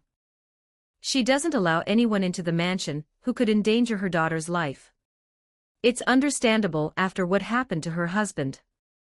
We sit down at the table and start eating. I mean, Saya starts eating while I pretend to eat by taking small bites and swallowing instantly before pretending to chew, and then swallowing my saliva. I know I'll throw it up later, but I have to keep up appearances. As I pretend to eat breakfast, or rather lunch since it's almost 10 in the morning, I think about my plans. At first, I planned to visit Tuka this morning. After all, I have many questions to ask her about ghouls. But it would be reckless to leave Saya alone without Mrs. Yuriko nearby. Although when I used my ghoul vision last night upon returning, and my sense to perceive parasites, I confirmed that there are no monsters infiltrating the area for now. Even so, it's better to stay here to make sure nothing bad happens. I'll probably only be able to go out at night when Saya is asleep. For some reason I don't understand, Saya has an annoyed look on her face as she eats. She chews her food hard, and her furrowed eyebrows are even more furrowed. What's wrong? Hearing my question, she clicks her tongue in irritation, but I realize she's not irritated with me. Ray called me on the phone a little while ago. She pauses to take a sip of her juice. She said she'll come over in the afternoon since it's Christmas, and she wants to spend the day with us. Does it bother you that Ray is coming even though she's your friend? You can spend Christmas playing together, right? It sounds fun. A pleasant pink color blooms on Saya's cheeks as she pouts. That's not why. She shouts as she points her fork at me. But you wouldn't understand anyway. You're right, Saya. I don't understand what's going on. Why is she so upset that her friend is coming to visit us for Christmas? Girls are complicated. Deciding it's best not to ask any more questions and avoid another tsundere outburst, I nod and continue pretending to eat my food while Saya aggressively chews hers, muttering things like, "That annoying girl," and "she's always interfering." Please eat quietly. 20 advanced chapters on Patreon. com/Olwen Moriarty Chapter 36, Chapter 36, 1854 words. Hey, Arita. I've noticed something lately. Why do you go to the bathroom so often? I almost choke on my own saliva when I hear that question. We're sitting under a large tree in the back garden of the Takagi mansion. The shade spilling beneath its branches is pleasant and the cold December breeze makes the remaining leaves sway or even fall. It's 1 o'clock in the afternoon, and we just finished lunch a few minutes ago. Afterward I had to run to the bathroom to discreetly vomit it all up. And apparently I wasn't as discreet as I thought. Saya's orange eyes fix on me as I see a worried gleam in them. She's sitting next to me on the fresh grass with her pink dress spread around her. That makes her look like a cute blooming flower. Getting back to the point, I don't know how to answer that question. Any excuse I make would be extremely embarrassing. But I can't tell her the truth either. Cat got your tongue. I open my mouth while thinking about responding that I have diarrhea, when a female voice sounds loudly from somewhere behind me calling my name excitedly. Thanks, God or whoever's up there. I am so grateful for that voice that interrupted the awkward conversation with Saya that I almost want to cry with relief. I turn toward the source of the voice and at that moment I smell a pleasant sweet perfume scent entering my nostrils. I also feel something warm and soft wrapping around my neck from behind, and long hair hitting my face making me ticklish. Someone is hugging me from behind. I smile because I recognize that smell and that voice. Good morning, Ray. She pulls her face away from my neck and brings it forward to look directly at my face, just a few centimeters away. A huge smile blooms on her face, and her big red eyes shine with happiness. Then she stops hugging me and moves to my side before pushing something she has in her hand toward me. Merry Christmas, Arita. This is your gift.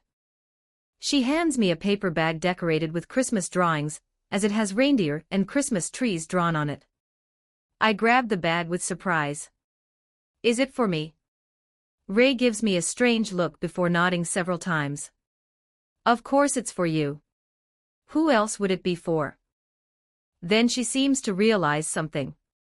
Her eyes move to one side where Saya is sitting looking at her with a cold expression on her face. Ray's eyes open wide. Ah, right. She sticks out her tongue and brings a finger to her cheek, scratching it nervously. Teehee, I completely forgot about the gift for Saya-chan. You'll have to settle for my presents as a gift. She seems embarrassed, but at the same time a little proud of her forgetfulness. Saya snorts and starts to speak. Oh, your presents. How thoughtful of you, Ray. Although I'd prefer you hadn't even given me that. Ray's cheeks immediately puff up. I can feel the tension in the air rising, and I realize they're about to fight again. I can even see sparks jumping between their gazes. I hang the paper bag on my arm, extend both hands, and put one on Ray's head, and one on Saya's head. And I feel their hair between my fingers. Ray's hair is soft and silky. Well, Ray gives me the feeling of being a girl who takes great care of her skin and hair. Saya's hair is also soft, but at the same time I realize it's finer. Inside I sigh with relief as I'm gradually recovering my tactile senses, and now I can enjoy petting their heads, and not just pretend. That gesture of putting my hands on their heads seems to have a calming effect on both girls because they stop looking at each other as if they were going to fight at any moment. Come on, come on. It's Christmas. Shouldn't you all be in a good mood on a day like this? Ray nods several times upon hearing my words. I guess you're right, Arita. She shrugs and stops looking at Saya. Saya removes my hand from her head, and then sighs deeply. Is this Tsundere pretending to make a great effort to be civilized? I can tell by her frequencies. Whatever. Since you interrupted our conversation, why don't you sit with us then, Miyamoto? Ray startles and points her index finger at Saya's face with disbelief. Why are you calling me Miyamoto? Don't you consider me your friend anymore? Letting out a cold snort, Saya pays her no more attention and sits elegantly on the wooden bench under the tree. She crosses her legs and looks away, giving the feeling that she doesn't know of Ray's existence. I sit next to Saya and Ray sits on my other side. She leans forward. Aren't you going to open your gift? She's excited as she asks me that. I nod and slowly untie the bow that keeps the paper bag closed. I put my hand inside and feel something soft and warm between my fingers. Is this wool or cotton? Is it clothes? Thinking that, I pull it out. It turns out to be a scarf. A gray scarf with black details. It looks handmade as I can see some irregular stitches here and there. I'm not criticizing it maliciously, of course. In fact, I feel they give it a personal touch. Ray for some reason puffs out her chest like a proud bird, and lifts her chin toward the sky. She laughs with a strange laugh that sounds, oh ho ho, with her cheeks flushed with pride. Hey, I understand Saya laughing like that since she's an Ojisama, but you, Ray. I made it. But then she seems to get embarrassed as she continues speaking. My mom helped me a little. No, quite a bit actually. Okay, she supervised me the whole time. But the idea was completely mine. I laugh seeing her admit all that with an embarrassed face. The scarf is beautiful, Ray. Thank you very much. I apologize for not having prepared any gift for you. Honestly, I didn't even think about Christmas gifts. Well, even if I had thought about it, I don't have money, so thinking about something without a solution for now is useless anyway. She shakes her head, making her orange-brown hair move from side to side. No gift is necessary. Having you with me and you hugging me from time to time is completely fine. Her voice becomes low at the end as her cheeks turn red. Saya interrupts with a very irritated cough. She leans forward to look at Ray from my other side with narrowed eyes. I didn't know you knew how to knit, Miyamoto. That's surprising. I thought you only knew how to wave a stick around wildly. I guess I have to reevaluate you. Her tone is sweet, but Ray knows she's being sarcastic, so she protests. It's a spear, not a stick. And I'm very good at it. My mom has taught me a lot. Before they can start another fight, I decide to change the subject. That, and because I'm actually curious about something Ray mentioned earlier. By the way, Ray. You mentioned your mother earlier, about the scarf. Has she come back? I ask, remembering that some time ago she told me her mother worked abroad and was rarely home. A huge smile spreads across Ray's face. My mom came to spend time with our family since the end of the year is approaching. It's been almost 4 months since I've seen her, so I'm super happy to finally have her home. I'm very glad for you. I know what it's like to be without a family, so I'm glad she can enjoy hers. She turns toward me. Arda, you've never met my mom, right? Would you like to visit us today to meet her? I'm sure she'd like you. It's true, I've never met Ray's mother. Every time I visited her house in the past, I only found Mr. Tadashi, her father. From what Ray told me previously, her mother works in something related to international business and spends most of her time abroad traveling. I can't today. I respond after thinking for a moment. This afternoon, I want to spend time here with Saya and Ray. And in the evening I have plans to go visit Tuka. I suddenly feel Ray transmitting disappointed emotion. That's a shame. I think you two would get along very well. Why do you think that?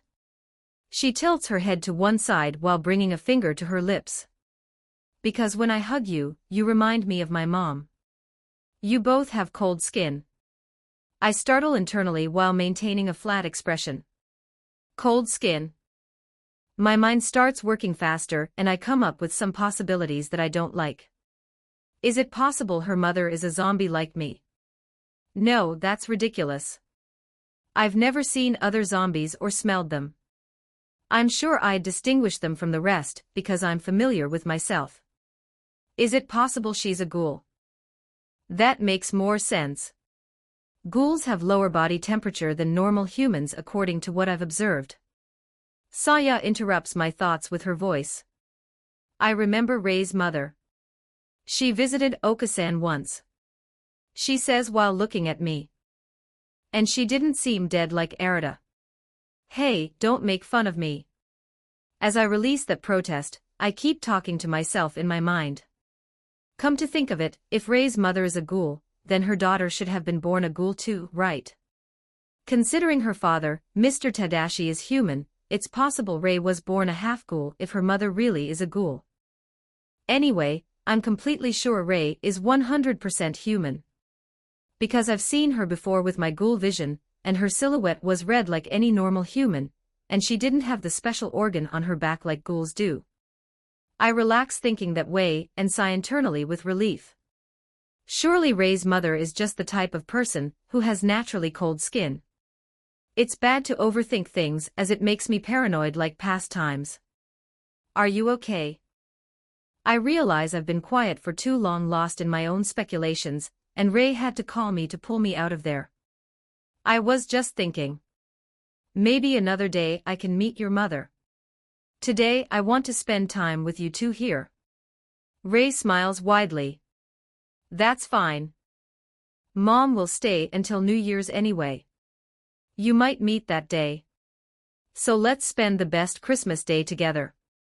Saya sighs beside me, but I see the corners of her lips lift to form a smile. 20 advanced chapters on Patreon. com/Olwen Moriarty. Chapter 37, Chapter 37, 1869 words. I spend the rest of Christmas Day with Ray and Saya playing different things. Mainly puzzles. Damn puzzles. They really puzzled my head. Even though I'm a zombie with a brain that doesn't work properly, I feel like my head was left confused after trying to put together a 100-piece puzzle showing some European castle. I'm really bad at this. I mutter to myself while holding a piece, trying to find where the hell it fits. Ray and Saya, on the other hand, seem to be experts. Why does it look so easy when they do it? I'm just here confused, staring at the same piece for 5 minutes. I think I'll have nightmares about puzzles tonight. They also forced me to play shogi. Crap game, I don't even understand the rules. It's confusing as shit. I lost all the games miserably while Saya won 5 games and Ray twice. These girls. Don't they have any compassion for this miserable zombie? How can you be so good at this? Practice, of course. Saya responds that with a smug smile. You should be smarter, Arita.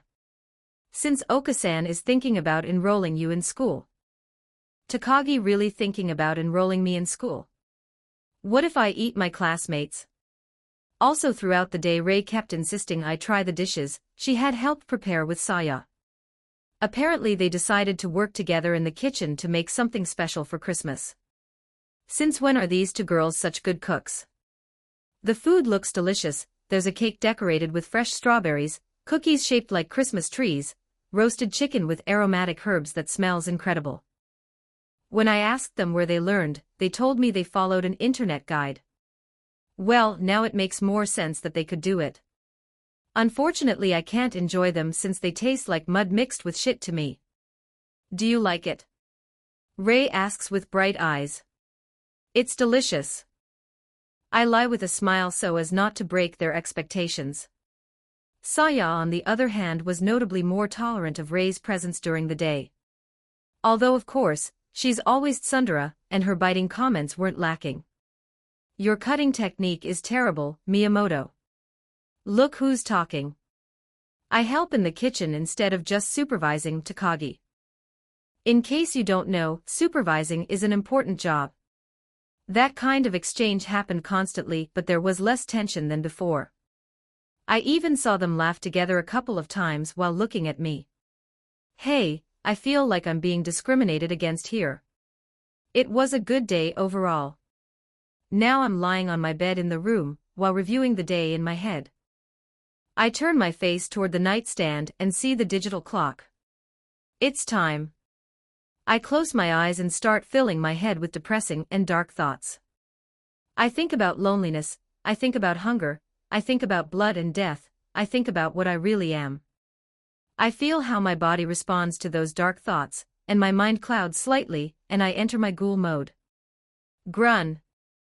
My stomach emits a hungry growl, but I realize that this time the pain is much more tolerable, and I can even think more clearly than before since my mind isn't completely clouded by hunger. It might be because this time I entered this mode on my own accord, or because my body is gradually adapting. The reason I voluntarily enter ghoul mode is because I need this to use my ghoul vision properly. Which is quite inconvenient if I think about it. Having to enter a state of semi-madness every time I want to use my special ability isn't ideal. I have to practice and use this without entering my ghoul mode. It's possible that consuming more special organs from ghouls will also help me. Maybe that will strengthen my control over these abilities. I focus all my attention on my left eye. The world around me loses color and the landscape becomes black and white. Behind the walls I see Saya's bright red silhouette in her room. She's lying in her bed, and her emotional frequencies are stable and calm. It seems she's already asleep. Surely today's games tired her out a lot since she fell asleep only 15 minutes after lying down. I move my vision to another part of the mansion. In the master bedroom I see Mrs. Yuriko's red silhouette also lying down. But sensing her emotional frequencies escaping from her, I realize she's worried and sad. Her sleep seems restless. Makes sense. She lost her husband recently and now has to deal with raising her daughter alone while managing the family business. After inspecting all around the mansion using my ghoul vision, and not seeing any silhouettes with purple objects in their interiors, I also activate my internal Parasyte GPS, but I don't feel anything either. No ghouls or parasites. I can leave peacefully. I get up from the bed and put on a black hooded sweatshirt I found in the closet. It's a bit big on me. Walking to the window, I open it before jumping outside, landing in the garden from the second floor. I put enough force in my legs, flexing them before running. I leave only a dark blur in the night as I move at a speed no normal human could reach.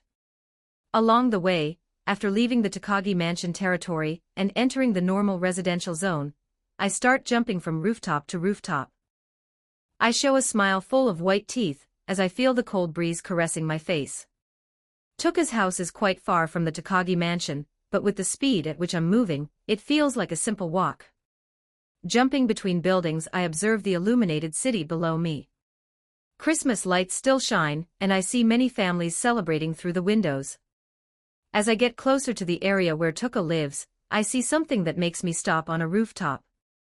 Two men dressed in formal black suits are walking down the street below me. They seem to be inspecting the surroundings.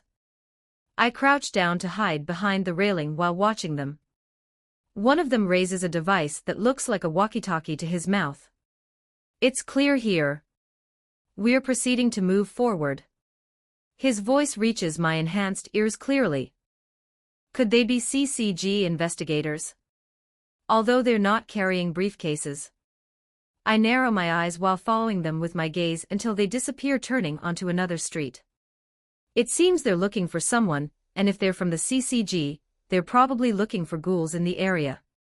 Well, with what I did to that piece of shit human a few days ago, it's normal for them to be alert since they know there's a ghoul around here. Once they're far enough away, I move again in the shadows. I finally arrive at the high wall surrounding Tuka's house.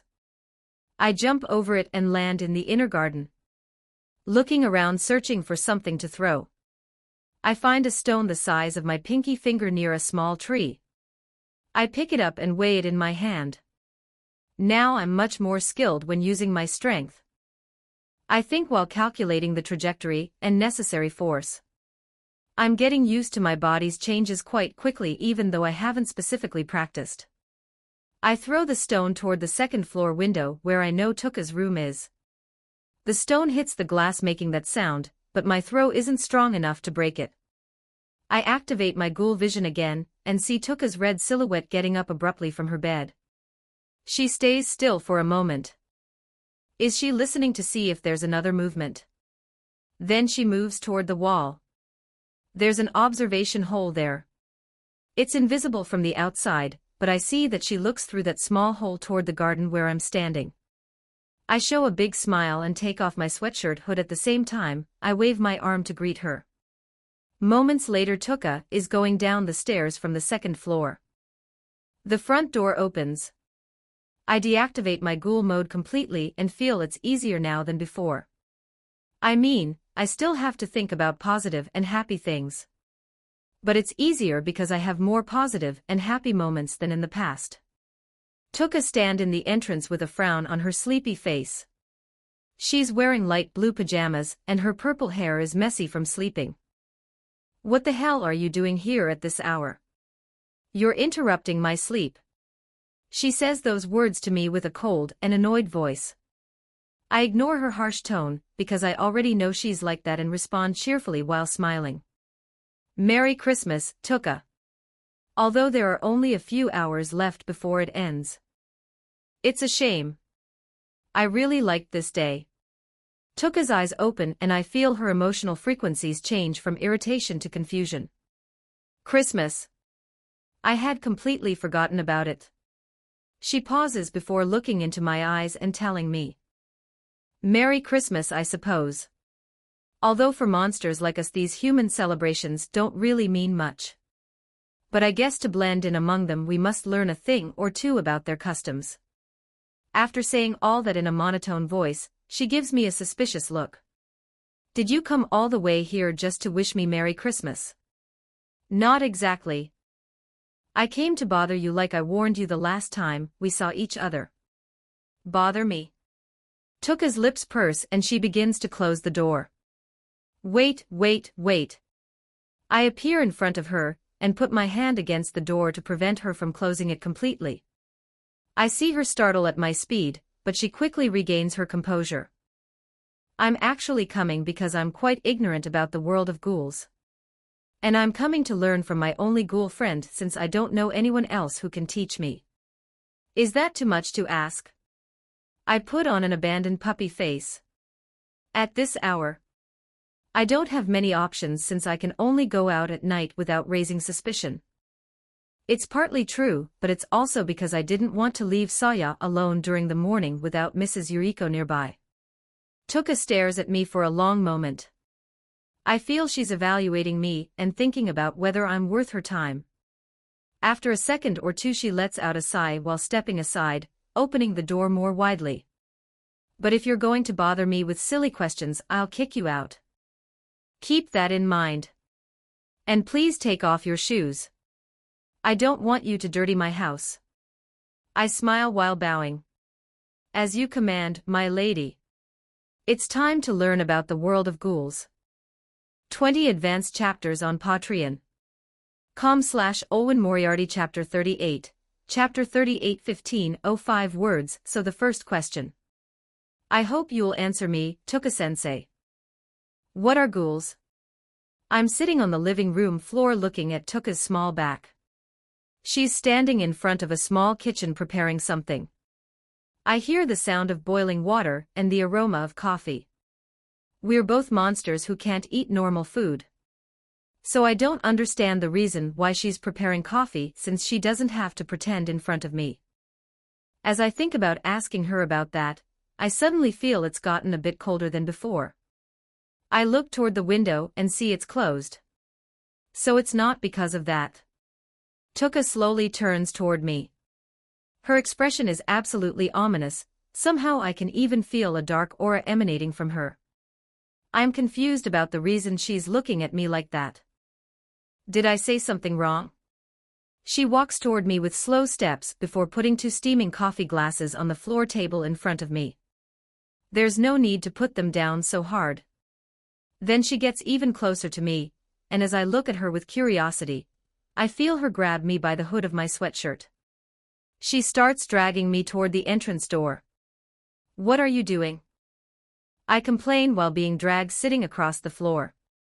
Fortunately I'm sitting on top of a cushion, so I won't leave part of my butt on the floor. She responds with a cold voice. What I said I'd do. Kick you ass out of my house. I seriously don't know anything.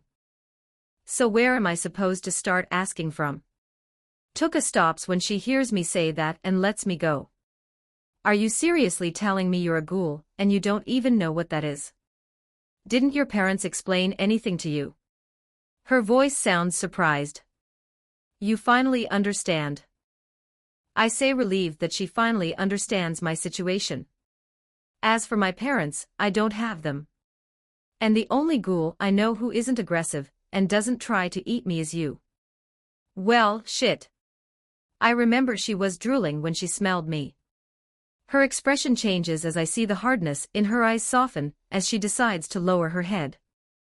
I'm sorry for saying that.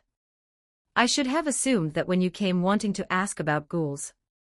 I smile widely. It's nothing. Don't worry. At that moment I feel an emotion that isn't mine reaches my senses. I feel what Tuka is feeling. There's a sense of recognition since she's found someone similar to her. After all, we're both children without parents. Lately I'm able to feel others' emotions even if I don't specifically focus on them. Tuka sits on the floor on a cushioned pillow and sighs. Saying that, she grabs one of the coffee glasses and brings it to her mouth. She takes a sip slowly before swallowing it without showing a disgusted expression. Is she pretending? Maybe she's practicing. Ghouls are very different from humans mainly because of our RC cells, which gives us superior physical capabilities and the ability to manifest a cocoon. RC cells. I ask immediately since it's the first time I've heard those terms. If you ask me, I'd say they sound very technical and scientific. Saya might love hearing those things, but I don't like them. She nods while placing the coffee glass back on the table.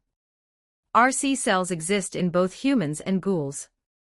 You can think of those cells as if they were blood, but with the ability to solidify until they become extremely hard. We ghouls obtain them by eating human flesh and store them in a special organ called kakuhu, which is exclusive to our species. Kakuhu. Another term. At that moment Tuka's eyes change as her sclera turns black, and her irises transform to red. At the same time, from her back appear shining wings. They're significantly larger on the left side than the right. This is a cocoon. It forms when the kakuhu releases RC cells. It's our main weapon and also our identity as ghouls. I clap excitedly. So what she calls kakuhu is that purple organ I see with my ghoul vision. And what materializes externally is called kagun. I understand what she's saying. But what really has me delighted are Tuka's wings.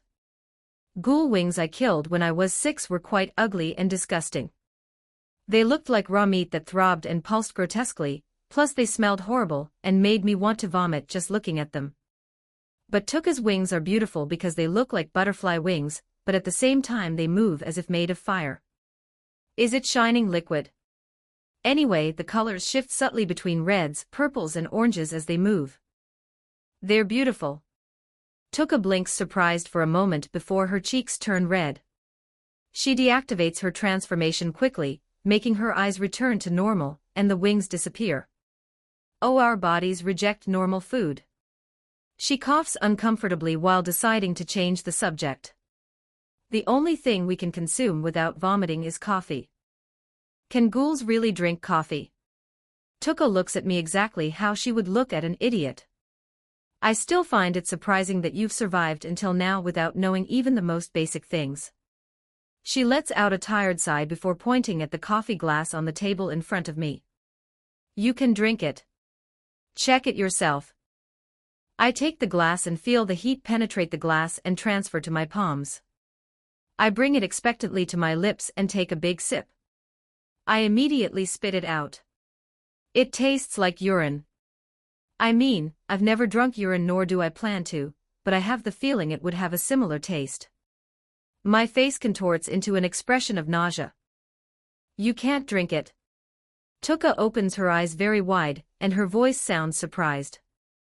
The expectation I had built in my chest vanishes, and in its place I feel disappointed. It seems not. I say sadly while looking at the coffee glass. I thought I could finally drink something.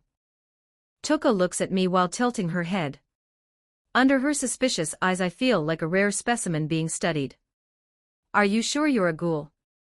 Now that I think about it, you only have one eye that transforms. That's not normal at all.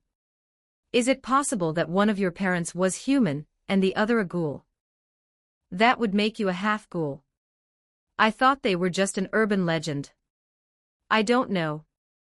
I was abandoned by my parents when I was a baby. But I had seen their looks of horror when they saw me for the first time after being born. So it's very possible that neither of them was a ghoul in the first place. I'm probably just an anomaly, don't you think? A zombie maybe.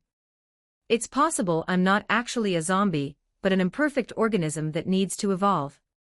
As she listens to me speak, Tuka suddenly crawls toward me on the floor. She gets very close and I can even feel her breath on my skin. Then she starts sniffing my body. Her nose moves along my neck, my shoulders and my chest. You smell better than when we met. You seem more delicious now. Are you like a fruit that can ripen? I can see saliva accumulating at the corners of her mouth. Hey, you're drooling. I push her face away from me with my hand. Continue the explanation instead of trying to eat me. She sits back down discreetly wiping the corner of her lips with the back of her hand. She seems a bit embarrassed to have been caught drooling like that. Back to the topic, there are 4 main types of kagun. Ukaku, Kukaku, Rinkaku and Bikaku. Each has its own strengths and weaknesses. Tuka continues explaining in detail about each type of kagun, but in reality, I had already completely lost the thread of the conversation after the first 30 seconds. My mind wanders while she talks. I look out the window seeing the city lights in the distance. Are you even listening to me? I turn toward her when I hear her voice and see she's looking at me with an annoyed expression. I'm bored. Hey, Tuka, do you want to go out for a night walk instead of continuing with this theoretical class? A vein throbs on Tuka's forehead. She clicks her tongue while sighing deeply. I can see she's making a great effort to be patient with me and not kick me out of her house. Why would you want to go out at this hour, you big idiot? I smile widely showing all my teeth. To hunt ghouls, of course. 20 advanced chapters on Patreon. Owen Moriarty Chapter 39, 1757 words. Tuka throws me a hard look before speaking. "You're a big idiot," she says with a flat tone. "Didn't you hear anything I just explained? We're ghouls. We're being hunted relentlessly by the CCG. I've seen people inspecting the surroundings of this area all day. During tonight they're probably even more alert looking for any suspicious activity." "Ah, that's right. I also saw some men dressed in black on my way here," I comment, remembering those two guys I saw around. Although they weren't carrying briefcases, so I'm not sure they're from the CCG. She nods while crossing her arms over her chest. Even if some don't carry briefcases, that doesn't mean they're not from the CCG. There are those types of investigators too, the low-ranking ones who only inspect assigned places. If they see something suspicious, they immediately report it to the higher-ranking investigators who have the weapons, which are called quinquas, by the way.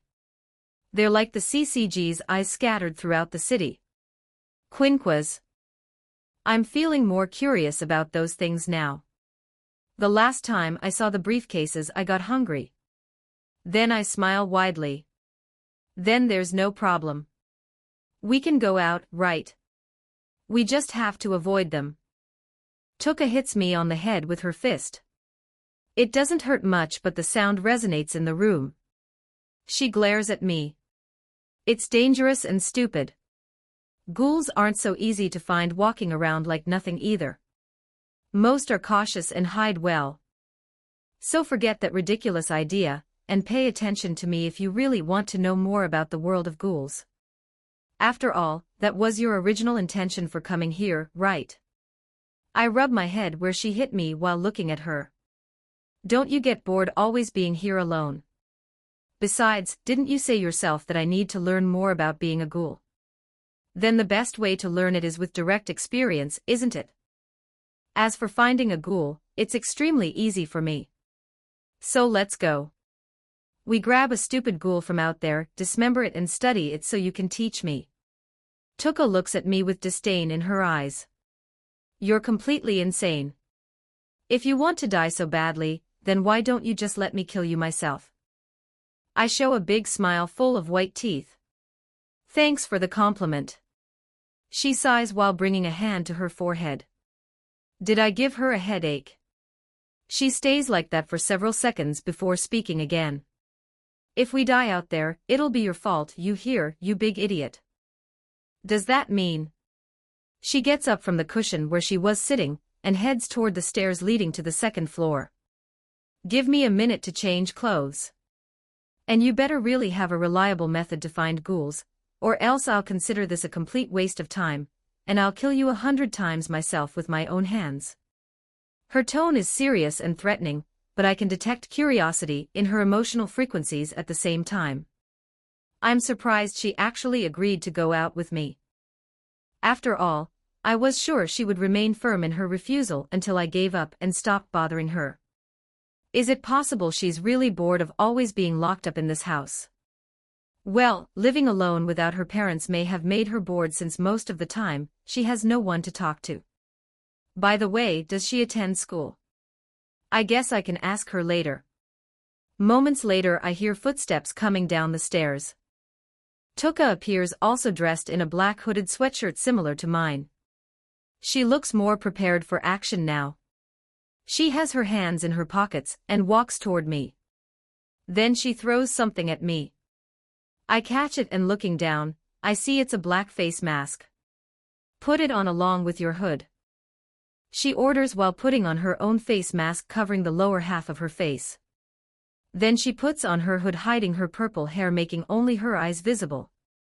I put on the face mask she gave me and pull up my hood too, imitating her appearance. Even if we're seen by some CCG investigator, it's possible they won't discover our real identities if we use this. It's not foolproof, but it's better than walking around with our faces exposed. Shortly after, we're both running through the dark alleys of the city. This is why I hate going out at night. Tuka mutters beside me while wrinkling her nose in disgust. It smells too disgusting here. I can't deny that since it's definitely extremely smelly. I'm used to the smells of dead rats and rotting garbage because dark alleys are where I've been living since I was a baby. It's also where some drunks come stumbling to urinate against the walls or to vomit their dinner after drinking too much. So the smell is really unpleasant even by my standards. But it's also the perfect place for ghouls to hunt drunk and defenseless humans who are alone. No one hears the screams in dark alleys. That's why, while using my ghoul vision all this time, I focus my gaze forward. The world is in black and white. I ignore all the red silhouettes of normal humans walking on the main streets. Then I see a silhouette that has a shining purple object on its back. Now I know that sack-shaped thing is called kakahu, the special organ where ghouls store RC cells. As I vaguely point in that direction, I start saying, "There's a ghoul over there." It seems to be watching someone and following them from behind. I suppose it's chosen its meal. But I notice something strange about that silhouette as I observe it. So it turns out to be like that. As I think that, Tuka beside me directs a look at me from under her hood. She narrows her eyes and says in a skeptical tone, "You're able to know where a ghoul is from this distance. Don't joke around. Follow me and you'll see for yourself." She seems to hesitate. I can feel her uncertainty in her emotional frequencies. But she makes a decision and nods before starting to follow me as we run together. We turn down many different alleys following the route my ghoul vision shows me. Eventually we climb on top of the roof of a 2-story house using our superhuman strength to jump. From there we have a view of the main street below. We crouch on the edge of the roof to stay hidden while I point. That one over there is a ghoul.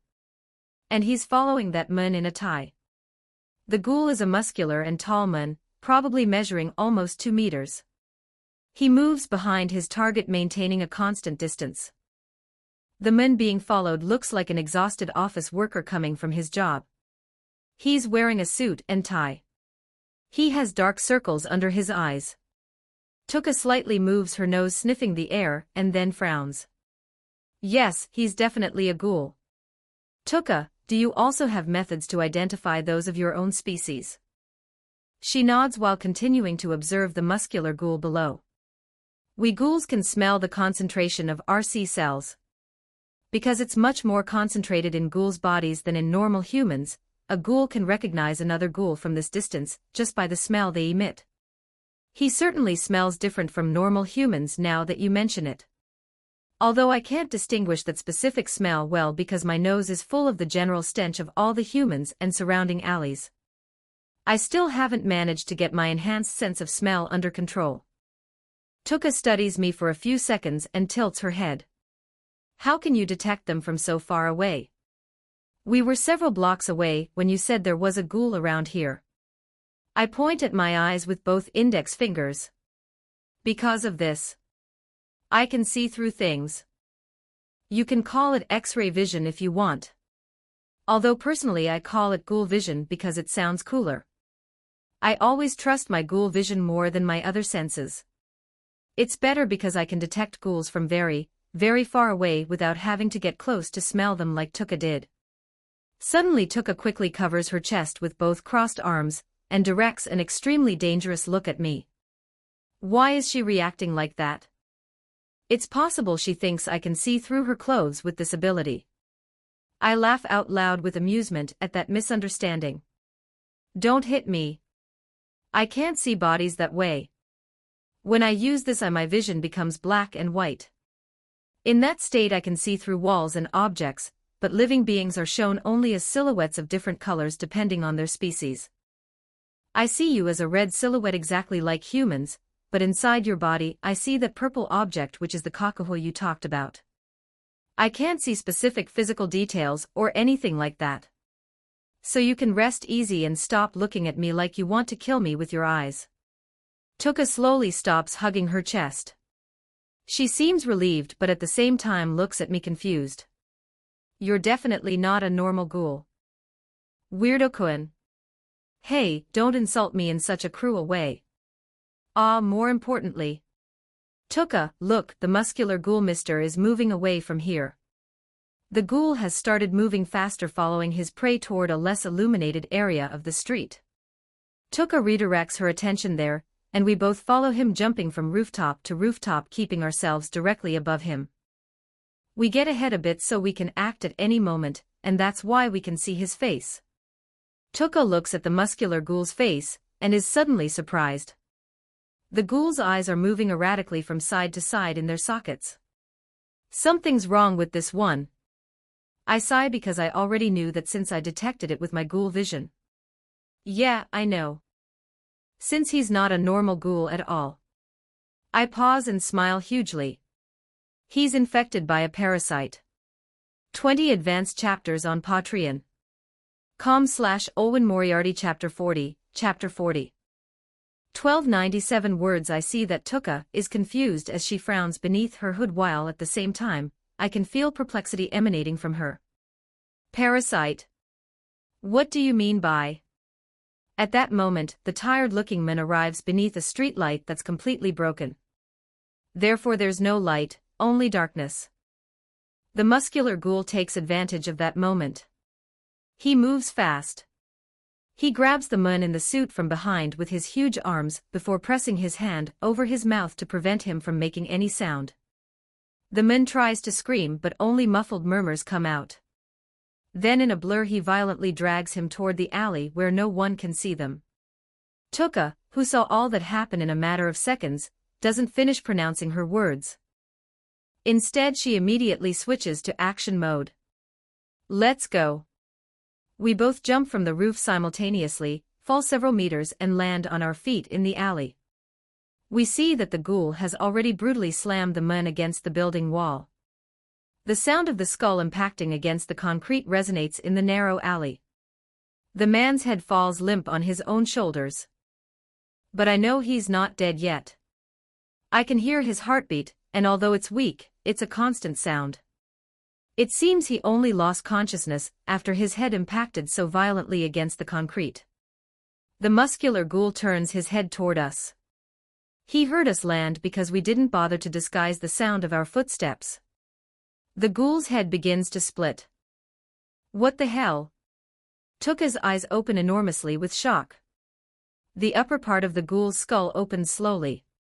It looks like a flower opening, but instead of petals, rows of fleshy tissue are revealed that elongate. That tissue extends more and more before joining together, forming thick tentacles with sharp blades at their tips. What can I say besides that it's disgusting? I don't like tentacles. That's not a kagun. There's tension in Tuka's voice. I walk slowly toward the parasite ghoul while observing that thing with fascination. That's a parasite. And it's using this ghoul's body as a host. What Saya said before is really happening. I think while analyzing the monster in front of me. A parasite that can parasitize even a ghoul. But wait. I look at the parasite ghoul with strangeness, and at the same time, I feel curiosity. Something doesn't make sense here. The parasitic worm has a sharp head, and can probably easily penetrate the flesh and bone of a normal human.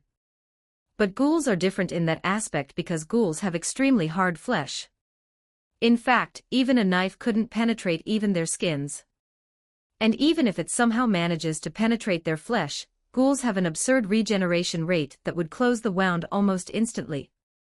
So how the hell can a worm enter a ghoul? Maybe it entered through his nose or through his eye. It makes sense when I think about it. The reason I won against Mr. Ghoul when I was 6 was because I had stabbed the splintered bed leg directly into his eye. That's a ghoul's weak point. Their eyes aren't hard like the rest of their body. This ghoul may have even been unconscious or very seriously injured when the worm entered him. Or maybe there's another completely different reason why a worm can penetrate a ghoul's body that I don't know yet. Well, there's no point thinking about these things that don't have clear answers. It'll only make my head spin like when I tried to put together that damn puzzle today. Swish. Sheink. The flesh tentacles begin to move aggressively, making air-cutting sounds, while the blades at their tips move from side to side. From the twisted mouth of the ghoul that's stuck near where all the grotesque tentacles join, the parasite ghoul speaks with a distorted voice. The voice sounds as if it came from very far away. This body is strange, it needs more food. Tuka's scara turns black and her irises glow in intense red. At the same time, with a tearing sound, behind her back appear her shining wings. But this time they're different from when she showed them to me before in her house. It seems she can manipulate her cocoon so it moves like fluid liquid, or so it's completely hard and solid. Before, when she showed them to me, they moved like flames, but now I can see they've solidified, forming hard structures like sharp crystals. I don't know exactly what's happening here, Tuka says with a cold voice. But we must eliminate this monster that's no longer really a ghoul. It seems dangerous. Then she directs a narrowed look toward me. I have many questions for you after this. And you better answer them all. TSK, this is exactly why I didn't want to go out tonight. How annoying. I laugh seeing her click her tongue. Fufufu. It's an excellent Christmas night since I'll face a new type of monster I've never seen before. This is exciting. Crazy idiot. As we exchange that kind of conversation, the parasite ghoul in front of us releases the unconscious Mun, and his body falls to the ground. I disappear from my position using all my speed. I reappear instantly near the fallen Mun. It would be a real shame if this poor exhausted man who was just coming from work died here tonight, right? That's why I give him a powerful kick in the stomach. Wayosh. His body goes flying far from the alley as I kick him like he's a soccer ball, although I think I've never kicked a ball before. It's a shame. The man's body cuts through the air and lands rolling on the main street several meters beyond. I feel how some ribs break under my foot from the force of the impact. But honestly, well, I don't care much. By briefly observing the Mun, I come to the thought that my initial mentality is gradually changing. It seems my mentality from when I was a human in my previous life only appears sometimes, and tells me that doing something bad to innocent humans isn't good. But if I'm honest with myself and dig deep into my real feelings, I no longer care much about those moral thoughts. After all, I'm living in a world full of monsters that eat humans. So I should be a bit crazy to survive, shouldn't I? That's not bad, is it? Swoosh. The parasite ghoul reacts when I got to just a few meters distance from him, and seeing I'm distracted, takes advantage to attack me. He throws me a thick tentacle that whips violently toward me while the sharp blade at its tip aims at my neck, seeking to decapitate me. My smile grows hugely on my face. I extend my hand and grab the tentacle tightly before it can reach me. Is that all? You're not very different from Mr. Takagi, and I give him a hard slap on what's left of his distorted face. All the tentacles stop for a moment. Parasite Ghoul seems to be mentally processing the fact that I just slapped him. Only after several seconds do his tentacles move again. He launches another attack toward me with fury. But I dodge by moving my head to one side.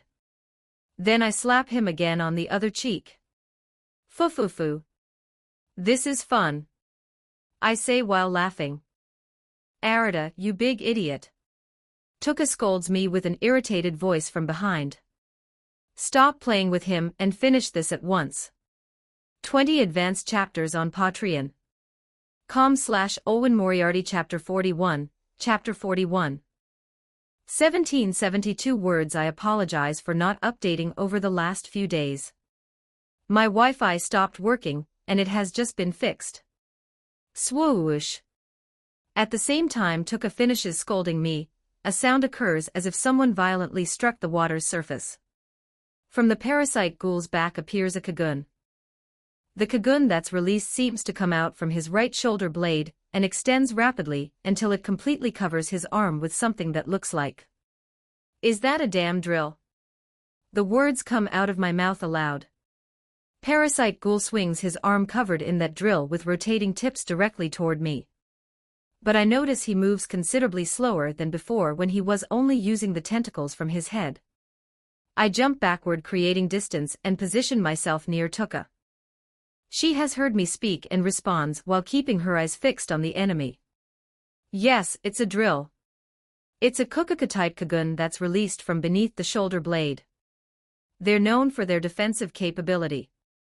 Kukuka-Kagun. You brainless idiot who didn't pay attention when I was explaining in detail the 4 types of Kagun.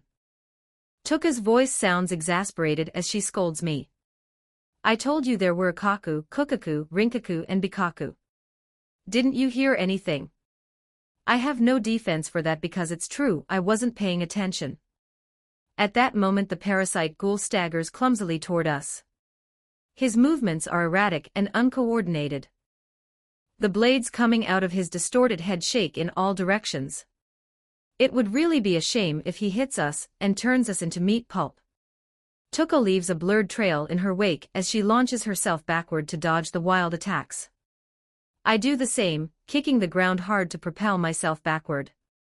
At the same time, from the tips of Tuka's shining wings materialize structures that look like sharp crystals. They shoot out like projectiles in the direction of the Parasyte Ghoul. It reminds me of what Mr. Ghoul used. But then something unexpected happens. The Parasyte Ghoul's Kagun distorts and changes shape. Rapidly the hard matter flows around his chest and body forming protective armor. The crystal bullets took a fired impact against the Parasyte Ghoul's Kagun. Her projectiles are completely stopped without causing any damage apart from scratching the armor's surface. Tuka clicks her tongue. Damn it. She mutters while landing near me. I use an Akaka-type Kagun. As its user I can take advantage of superior speed and mobility to shoot down Bikaka-type enemies from afar with ranged attacks. But a Kukuka-type user can easily suppress an Akaka-type user due to their high defense. I smile with amusement while looking at her. So you're at a disadvantage against this guy. Tuka seems annoyed by my question as I see her frown under her hood. Not exactly. At least not if the fight doesn't last too long. She explains quickly while keeping her guard up. Kukakus are extremely resistant and have the highest defense of all types. But at the same time they're slow because their Kagun are incredibly heavy. However, she pauses while studying the Parasyte Ghoul with narrowed eyes. This ghoul doesn't seem to be a normal Kukaku user. He's lifting and moving that heavy armor, and it seems it doesn't cost him any effort. He's much physically stronger than a ghoul should be, even though they're already stronger than humans. I then observe how the Parasyte Ghoul looks from his distorted eyes that are stuck to the pulsating mass of his head toward his own Kagun armor. He tilts his head full of tentacles from side to side. He seems to be fascinated by his own transformation or something like that. From his performance so far, it seems not much time has passed since the space worm took possession of this ghoul. I analyze while watching him move clumsily. That's why he still can't control his eyes correctly and keep them in a fixed position. And in fact, now that I look more closely, I can see a dark yellow stain on his pants. He definitely peed on himself. That means he still can't keep all the basic functions of human organs working properly. That said, it's surprising that although he can't even control his bladder, somehow he found a way to access and activate the ghoul's Kagun. But it makes sense when I think about it. Parasites have an extremely high adaptability rate. And they have complete access to their host's memories and knowledge stored in the brain. He probably won't pee on himself in a few more minutes. If we don't kill him first, of course. Here he comes. I warn aloud when the Parasyte Ghoul lunges forward. He aims his arm directly at us. The armor that was covering his torso rapidly retreats and transforms into a massive drill around his right arm. Both Tuka and I separate, dodging in opposite directions. The drill passes between us at a terrifying speed. Crush. It impacts against the concrete wall of the building behind, where we were standing just a second ago.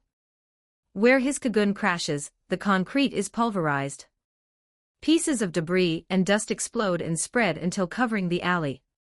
But I can still see since it doesn't obstruct me at all.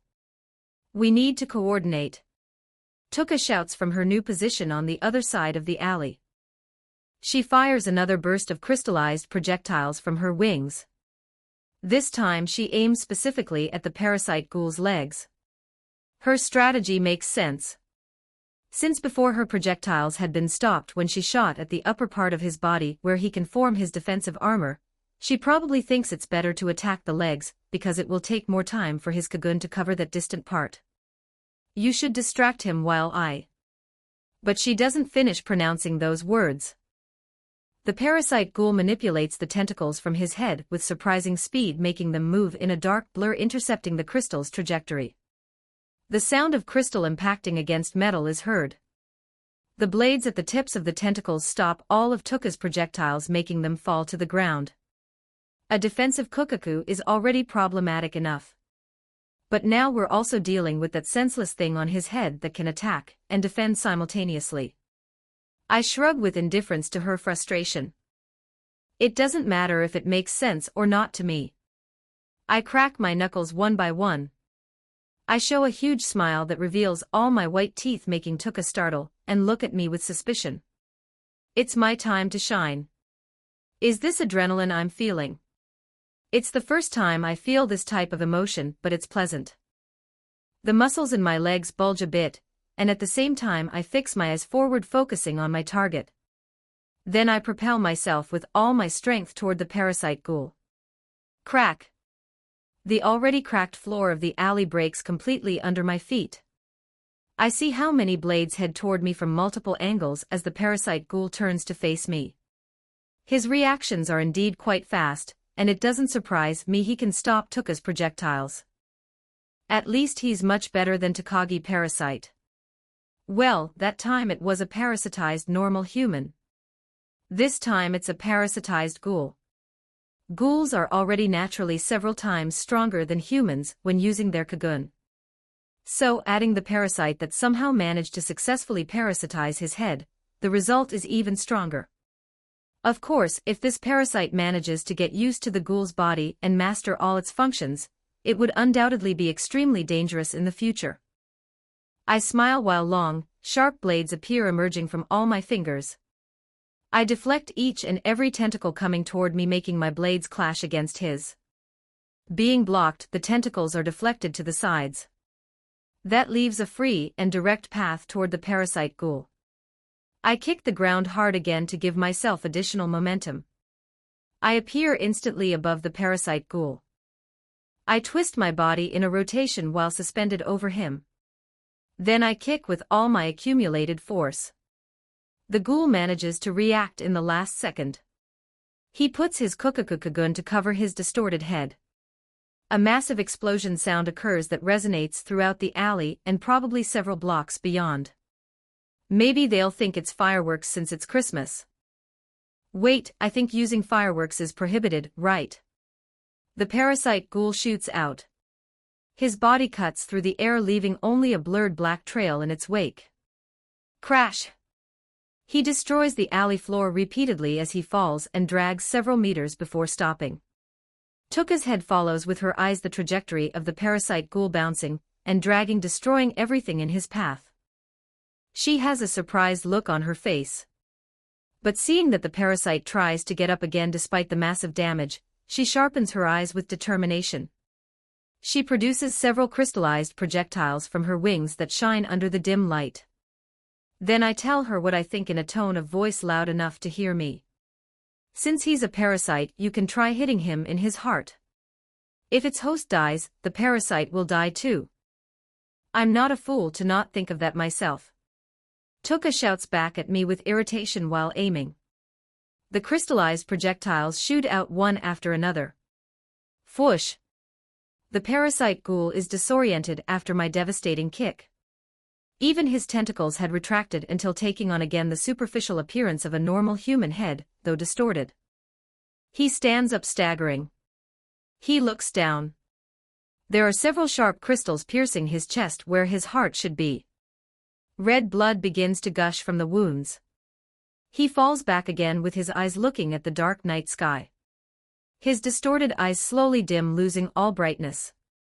His head gradually withers until only a dry brown mass remains.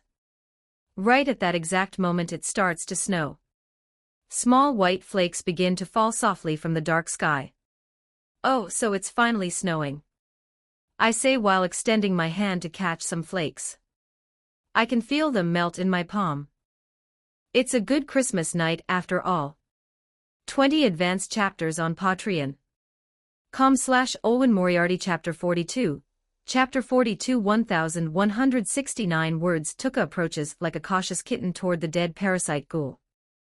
She keeps her cocoon active and ready to attack in case there's any unpleasant surprise.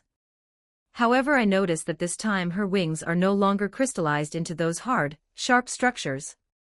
Instead they move like dancing flames, although I know they're actually liquid and can change shape when she wants. So she crystallizes them to fight at a distance and softens them to fight at close range. As I watch her approach, I think about my own objective here. I should consume this parasite ghoul's kakuho. I wonder what type of cocoon I'll get once I eat enough kakuho. Will it be a kukuko like this ghoul had, or a wing like Tuka's? Or will my weird body process it differently? I also approach walking toward the corpse. Upon arriving next to Tuka, I see how she furrows her gaze while observing the dry and withered head of the monster. The brown mass that was once tentacles and blades now looks like a dead and rotten flower stuck to the ghoul's shoulders. It's disgusting and terrifying, she says with a disgusted voice. I laugh at her reaction. Ghouls themselves are terrifying. Or at least for normal humans. I remember that even when I first met ghouls, I never felt real fear of them, but for humans, the existences known as ghouls, and later they would know of the existence of parasites, are no different from a demon. Tuka stays silent for several seconds looking at the corpse, then speaks again. It's true we ghouls scare humans. But what I specifically mean is that these parasites seem terrifying. How do I put it? Well, because even a ghoul doesn't escape from them. We're considered predators of humans since we've been existing for centuries among humanity, but these parasites can turn us into their prey. When did they appear? It shouldn't have been long ago, since their existence wasn't known. She pauses before turning her head toward me while her eyes with black sclera and red irises study me intensely. Are there many of them out there?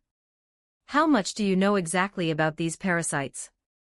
You seemed quite familiar with them from what you said before. Ah, and don't forget about your fingers that transformed into blades. Now that I think about it, they looked like the blades this ghoul had on its tentacles. I spoke too confidently before, immediately identifying that the ghoul had been parasitized. Anyone would wonder how I knew. Besides, I didn't try to hide the fact that I can transform my fingers into knife fingers. Well, questions and suspicions for later. It's time to get out of here. Some people are heading this way right now. Through my ghoul vision I can see they're normal humans, since they're only red silhouettes without that purple object on their backs. But it would still be problematic if they saw us at this scene. Two hooded figures next to the destroyed corpse of what appears to be a man. It's possible they're even police responding to the noise we made. Or maybe some of those men dressed in black from the CCG I saw patrolling earlier. Tuka nods without questioning my warning. It seems she now understands and trusts that I really can detect when someone approaches. Let's go back to my house, she says while deactivating her cocoon. The shining wings disappear into her back, and her eyes turn blue. There, we can talk more calmly and you'll explain everything you know. Fine, but first. Saying that, I crouch down and grab the dead parasite ghoul by the arm and lift him over my shoulders. His skin is cold and rigid. What the hell are you doing? Tuka exclaims with surprise and confusion in her voice. It's for research, of course. Besides, I need to eat it. Eat it? Wait, are you a... I can feel her emotional frequency that's transmitting disbelief mixed with horror. I laugh, feeling her such strong reaction. Then I jump toward the nearest roof with the parasite ghoul's body firmly held on my shoulder. Tuka follows me quickly just as a group of people turns the corner of the alley where we were barely seconds ago. From above I deactivate my ghoul vision.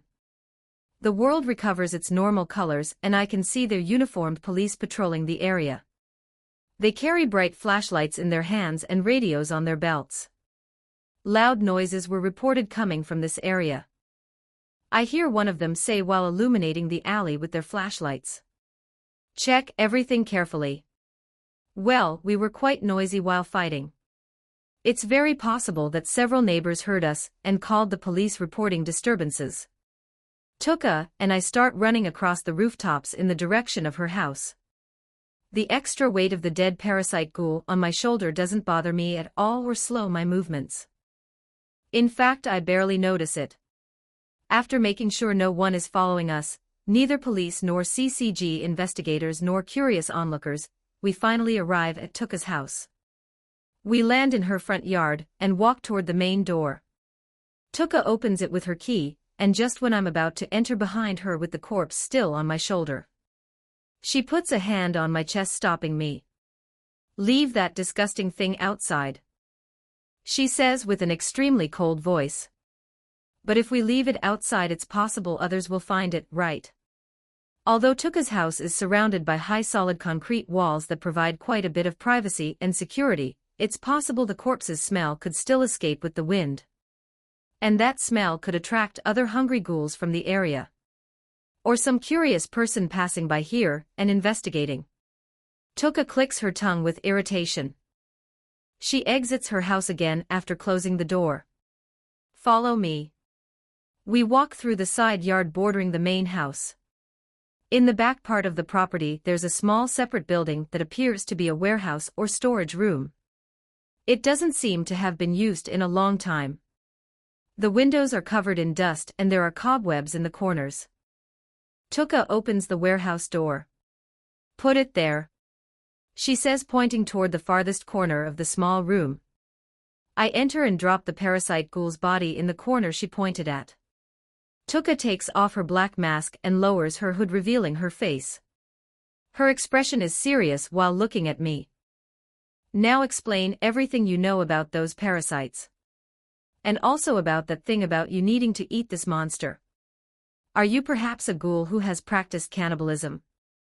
Cannibalism among ghouls is apparently something serious. Something taboo perhaps. I also take off my mask and hood while thinking about how to explain all this without revealing too much about my true nature.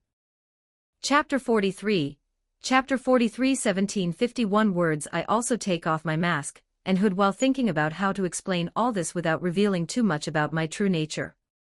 Well, who the hell cares? We're both monsters anyway. Let's start with the topic of parasites, I say while looking around the dusty warehouse. I see an old chair in a corner. It's covered in dust and cobwebs. I walk toward it and grab it, cleaning it with my hand. Once it's clean enough, I sit on it. It happened a couple of days ago, about a week back. I was bathing peacefully in the stream when suddenly I saw fluorescent spores falling from the night sky. They were bright and beautiful. Maybe they were like fireflies. But they were also quite strange, you know. Tuka purses her lips with impatience while crossing her arms over her chest. What exactly does that have to do with the parasites? Shut up and listen. I say those words to her directly. That makes her look at me as if she wants to punch me in the face right now. Her eyes narrow dangerously, and I can see a vein throbbing on her forehead. Well, it makes sense she's annoyed. Just an hour ago when she was explaining about the different types of kagun, I myself hadn't paid the slightest attention. So I guess I deserve her irritation. But anyway, I continue with my explanation, ignoring her murderous look. Those spores had something inside them. When they opened, they released small, twisted worms. Those worms are exactly the parasites we're talking about. Have you seen the news before about Patriarch Takagi? I see how something clicks in her mind when her blue eyes open slightly. She nods her head and starts to say, "I've seen that news. They said he was a ghoul who had savagely attacked his own family. But that news always seemed strange to me. Because normal humans don't transform into ghouls just like that. And they specifically mentioned that his biological weapons were born from his head instead of his back. So it was a parasite controlling him. He wasn't really a ghoul at all. She looks directly at me, and I feel curiosity and interest growing in her frequencies. Were you the ghoul who interrupted that night there? At the Takagi mansion when all that happened? I nod, confirming her suspicions. That man's daughter is my friend. Her name is Saya. When I realized what exactly those worms falling from the sky were and seeing them scatter to different parts of the city, I immediately ran off to look for my friends to make sure they were safe. I arrived just in time to save Saya from her parasitized father. Tuka mutters while nodding. Then I show a big smile on my face. But I wouldn't be so sure yet about saying I'm a ghoul. What do you mean by that? Tuka asks, frowning. 2 parasites entered me that night. She startles upon hearing what I just said and starts looking at me cautiously. I raise both hands, showing her my 10 fingers. Then I slowly transform them into sharp, shining blades. Foo foo foo foo. I laugh sinisterly as the blades emerge from my fingers. Tuka hits me hard on the head with her fist. Fortunately my brain isn't that small, because right now it would have rattled in my skull. Stop acting and laughing in that stupid way. You don't scare me at all. But you look like a complete idiot doing that. I look at her with an innocent gaze, making her sigh deeply. That makes her look like a woman dealing with a problematic child. So that's why you have those blades on your fingers. Are you also a parasite that took control of a body? I shake my head quickly. Before the parasites could consume my brain and take control of my head, I pulled them out of my skull with my own fingers and ate them. Tuka's face contorts with disgust. I won't ask the specific details of how exactly you pulled those worms out of your head. She pronounces those words with a flat voice. Because I know with certainty it will be a disgusting answer to hear, and will probably make me vomit. And instead I'll ask you something more important. Are you okay in the damn head to eat parasitic worms that you know nothing about regarding their origin or effects? As I thought, you're a big idiot. I shrug while moving my blade fingers, making them resonate between each other. I've known for a long time that my body is strange and different from anything else. That's why I consumed the 2 worms without thinking too much about it. And here's the main point about why I said I want to eat the dead parasite ghoul. I pause and show all my teeth while smiling. Because I can get significant improvements if I eat supernatural beings. For example, when I ate the 2 parasitic worms I got these blades on my fingers. And when I ate a ghoul's kakuho. Tuka's eyes open enormously upon hearing what I just said. When you ate a ghoul's kakuho. She repeats what I said and urges me to continue. My initial emotions deflate. Well, it's a bit disappointing if I say so myself. I only got the beginning of a kakuho. That is, it's not complete yet, and therefore I can't manifest a kagun yet. I need to consume more kakuho for mine to grow enough. Tuka stays silent for several seconds, and just looks at me with a stunned expression on her face. Did I say something too absurd perhaps? For her probably yes. Then she finally comes out of that state of shock. What the hell are you exactly? Honestly, I don't know what I am since I've been born like this from the beginning. But of one thing there's absolutely no doubt. I'm a monster. And you know what? This being a monster thing is starting to appeal to me quite a bit. It has so many benefits. I just have to eat other monsters to evolve and become stronger. Tuka then lets out a long sigh. You must have been hiding that secret of yours from others for a long time. She says slowly and narrows her gaze on me. But aren't you afraid that I'll reveal this secret to other people? After all, this kind of information would sell extremely well on the black market. Especially to CCG investigators. They would pay a fortune to know about someone like you. An anomaly. I tilt my head to one side while staying calm. Will you? She responds immediately without hesitating. Then there's your answer. You're a monster yourself too. And in a way I trust you. She wants to know the specific reason behind my trust. Because we're both quite similar when I think about it. We're both children living alone in this cruel world without family. And besides, you seem like a good girl with a good heart. Leaving aside the fact that you have a rather harsh way of speaking, and an extremely tough personality, of course. What exactly do you mean by that? She directs an icy look at me that gives me the feeling it can freeze water. I laugh out loud with amusement while pointing at her with my finger. I mean exactly that.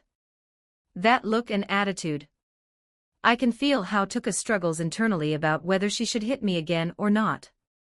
Her hand closes into a trembling fist.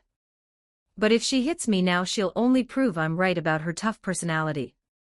Therefore she releases an annoyed snort and turns her face away. Whatever. When she regains her composure, her expression becomes serious. The situation will soon be quite chaotic. There were already enough problems with ghouls being hunted by the CCG. And now we have parasites that can infect both humans and ghouls. Is it possible that normal humans are destined to eventually disappear? Will they go extinct as a species? Who knows? And it's true, I don't know. I certainly don't want that to happen. It's not that I'm particularly worried about humanity in general. I realize now that I'm quite indifferent to humans compared to how I was at the beginning, when I was just reborn in this world. Are the parasites changing my mentality? Or is it my own nature gradually awakening? I'm not sure, but I won't lock up or chain my nature.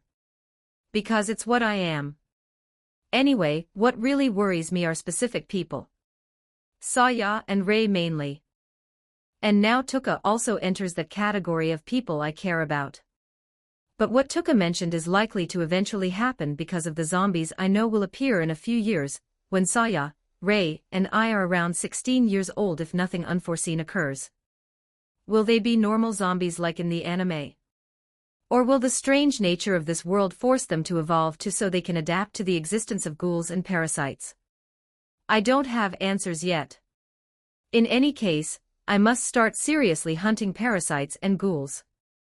I won't feel calm nor will I be able to sleep well if I don't evolve enough to be able to easily defeat all enemies that cross my path.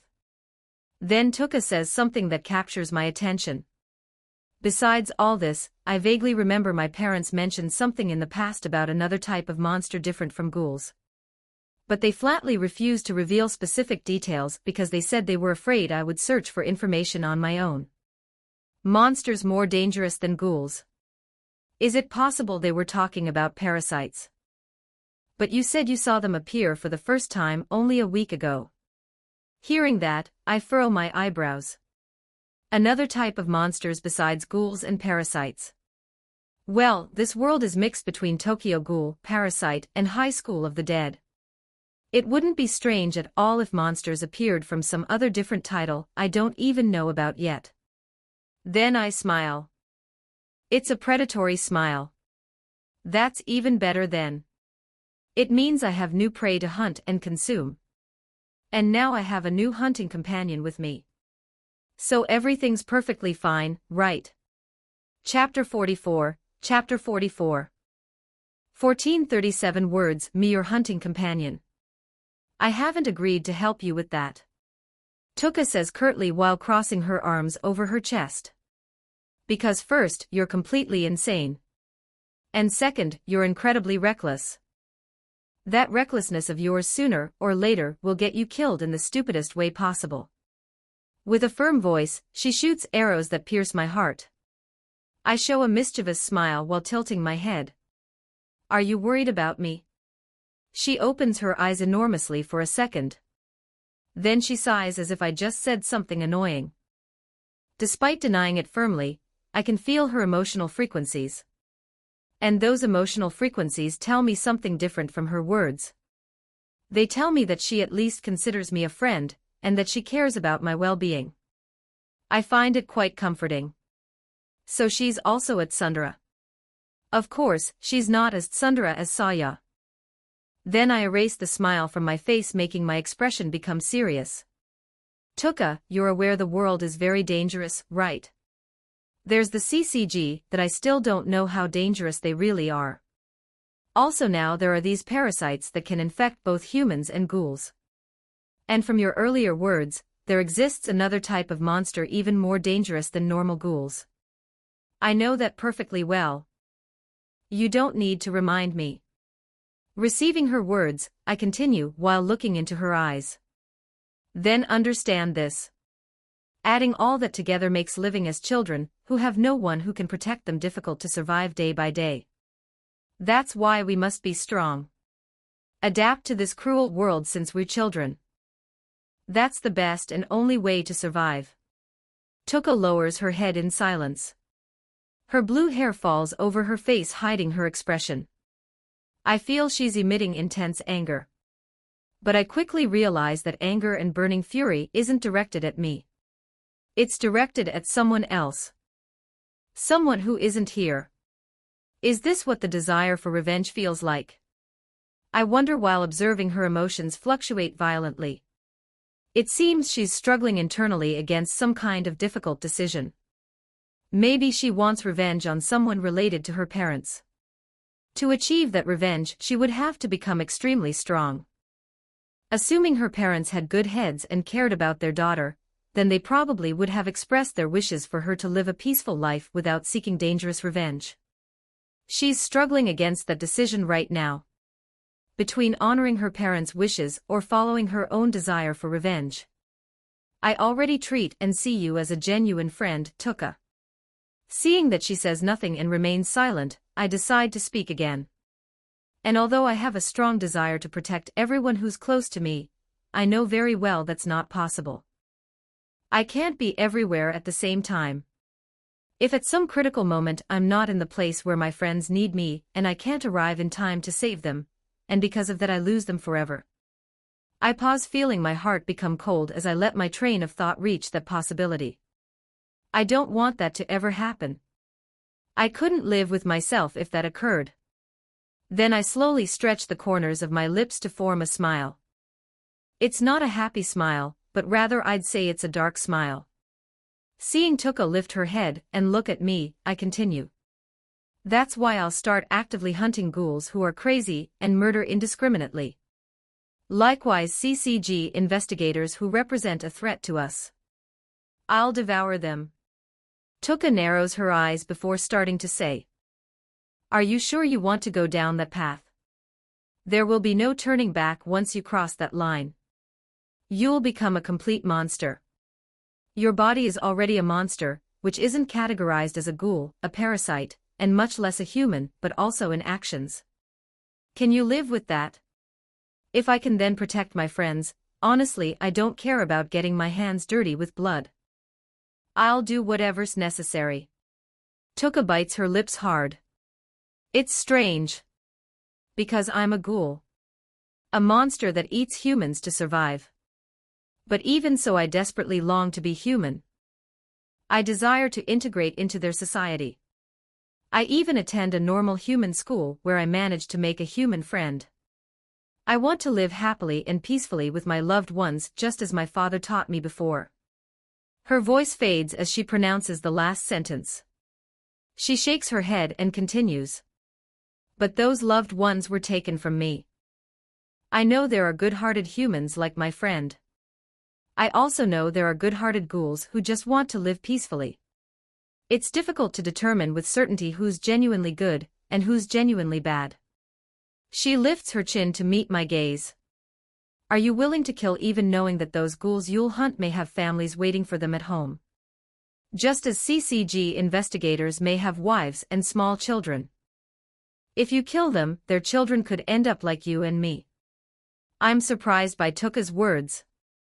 Despite being just a child, she thinks deeply about the consequences of actions. Then I think about her words for several seconds. And I realize that as always, I don't care about others at all. I don't care about other people's world.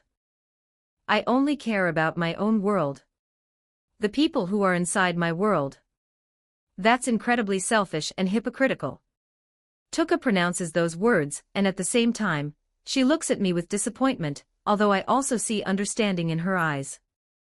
I know I'm a complete hypocrite for thinking in such a selfish way. But that's how I am. I'm not going to pretend to be someone I'm not. I pause before smiling. For example, if you died, Tuka, I'd be sad and heartbroken. At that moment I feel intense emotional fluctuations coming from Tuka. It's quite strong and almost makes me physically step back.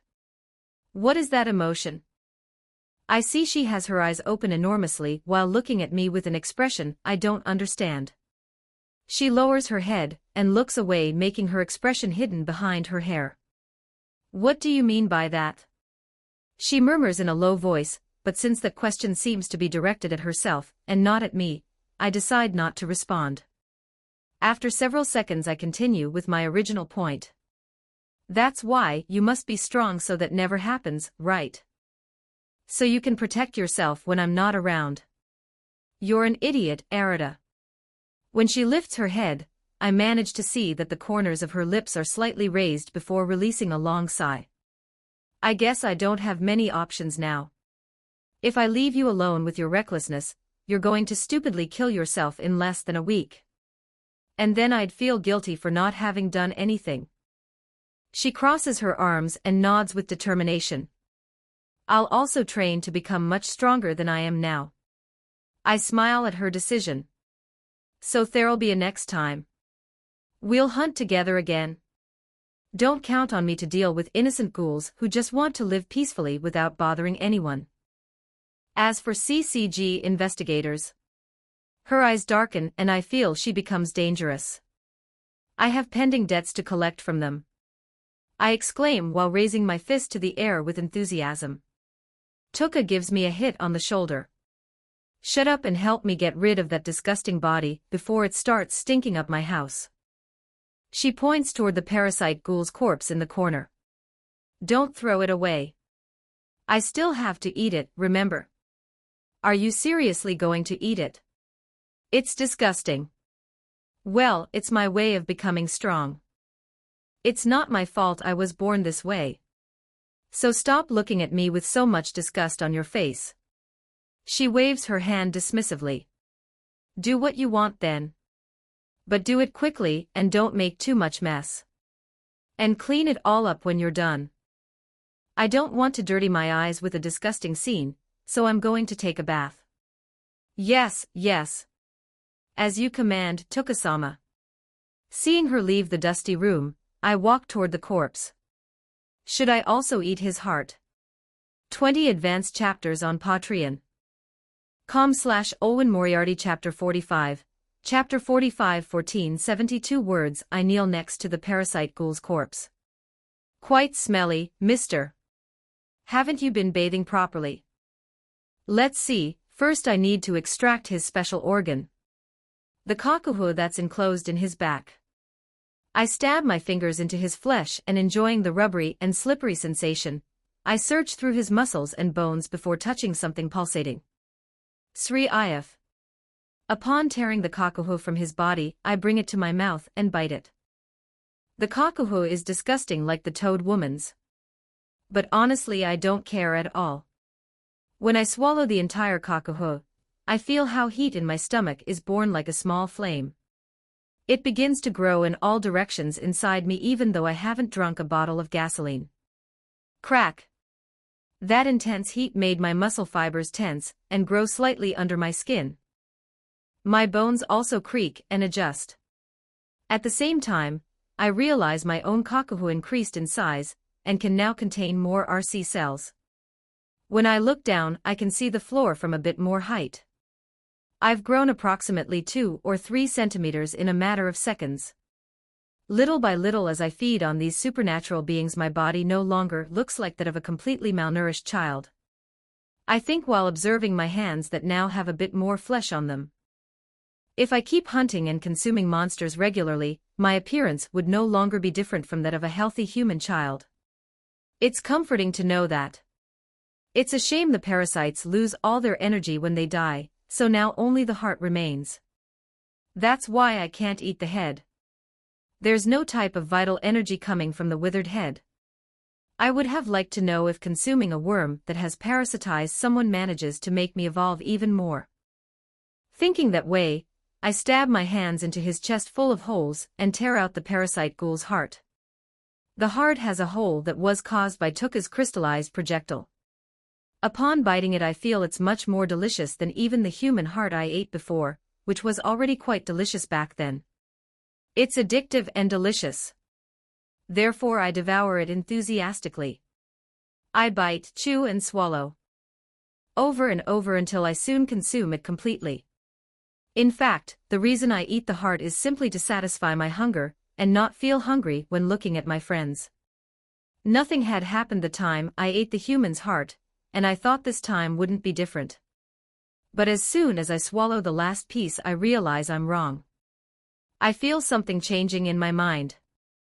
Before my mind was always rotten. If I put it as an example, then it would be as if there was a thick, heavy fog surrounding my mind preventing me from thinking clearly. But now it seems my mind was visited by a strong wind that carries away that fog.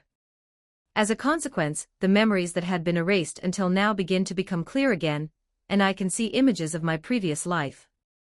I see I had a good family in that life. A caring mother who cooked for me. A hard-working father who took me to play at the park on weekends. I regularly attended a school, and had some friends whose faces I can now remember. Ah, they're the otakus who got me into the otaku world. In fact, it was a quite normal and common life since nothing extraordinary and noteworthy happened to me. I see myself in those memories, but at the same time it's not me. Or maybe it is me, but it feels much more like I'm a distant spectator watching through someone else's eyes. It should cause me sadness to remember my previous life with my family. But I don't feel anything about it. Maybe that human part of me really died when I died in that stupid accident. I stopped giving it unnecessary thought since it's not important anyway. That life ended and this is my life now. What really matters and interests me is that I realize the reason why I gained this new mental clarity so suddenly. It's because of the parasite. From the beginning when those two worms tried to enter my brain, I had felt their frequencies wanting to speak to me mentally. I could read the frequencies of these parasites when they almost consumed my brain. By consuming them back then, I had obtained the ability to read the emotional frequencies of people around me. And as days go by, I understand better and better those emotions others feel. This could be interesting to use if I ever wanted to manipulate someone. Getting back to the main point, I felt that same frequency from the parasites in this parasite ghoul's heart.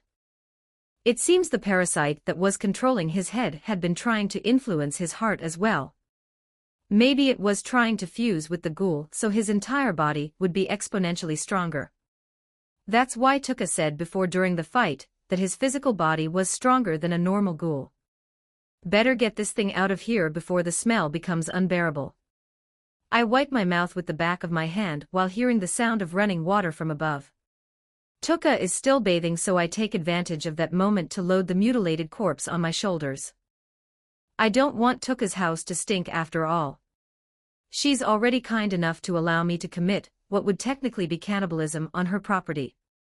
Well, she probably sees me as a monster different from a normal ghoul. So she thinks me eating a ghoul isn't cannibalism in the strict sense. Which isn't far from reality, by the way. I exit the warehouse and jump the wall. I run quickly through the dark, empty alleys, jumping from shadow to shadow. After arriving at a cleared area far from Tuka's house, I throw the destroyed corpse into a large garbage container. The body falls heavily among garbage bags.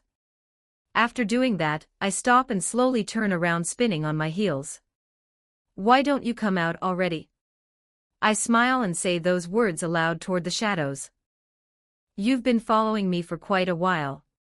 Are you damn stalkers or what? Well, well.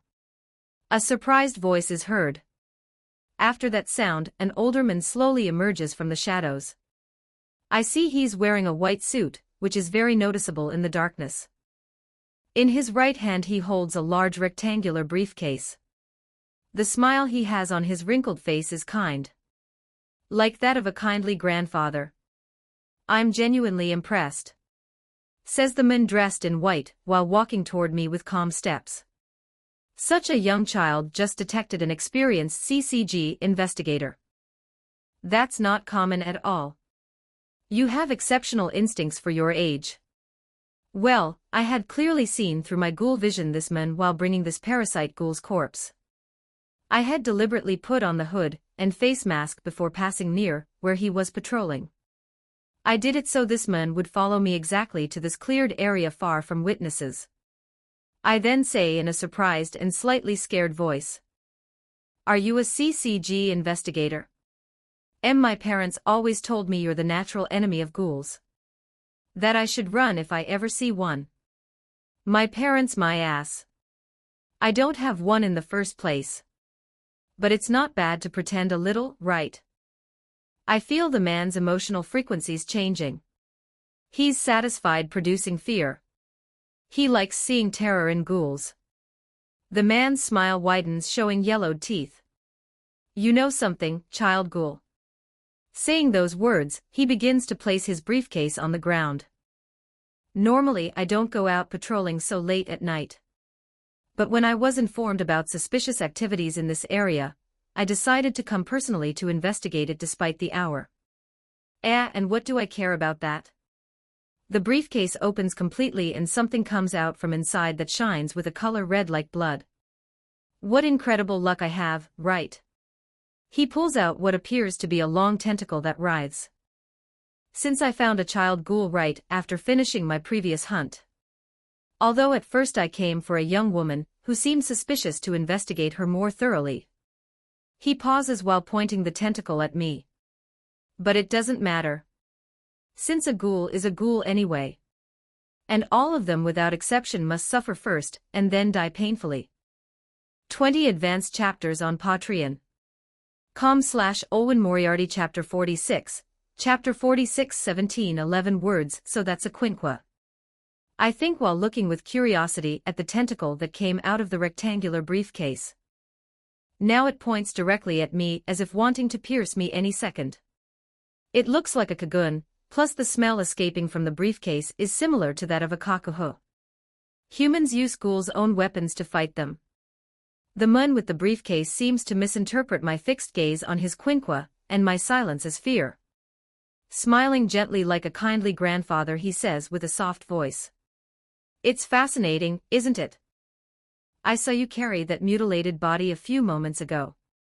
Are you perhaps a ghoul that devours other ghouls? A cannibal child?" He pauses while his eyes go down and up my small figure.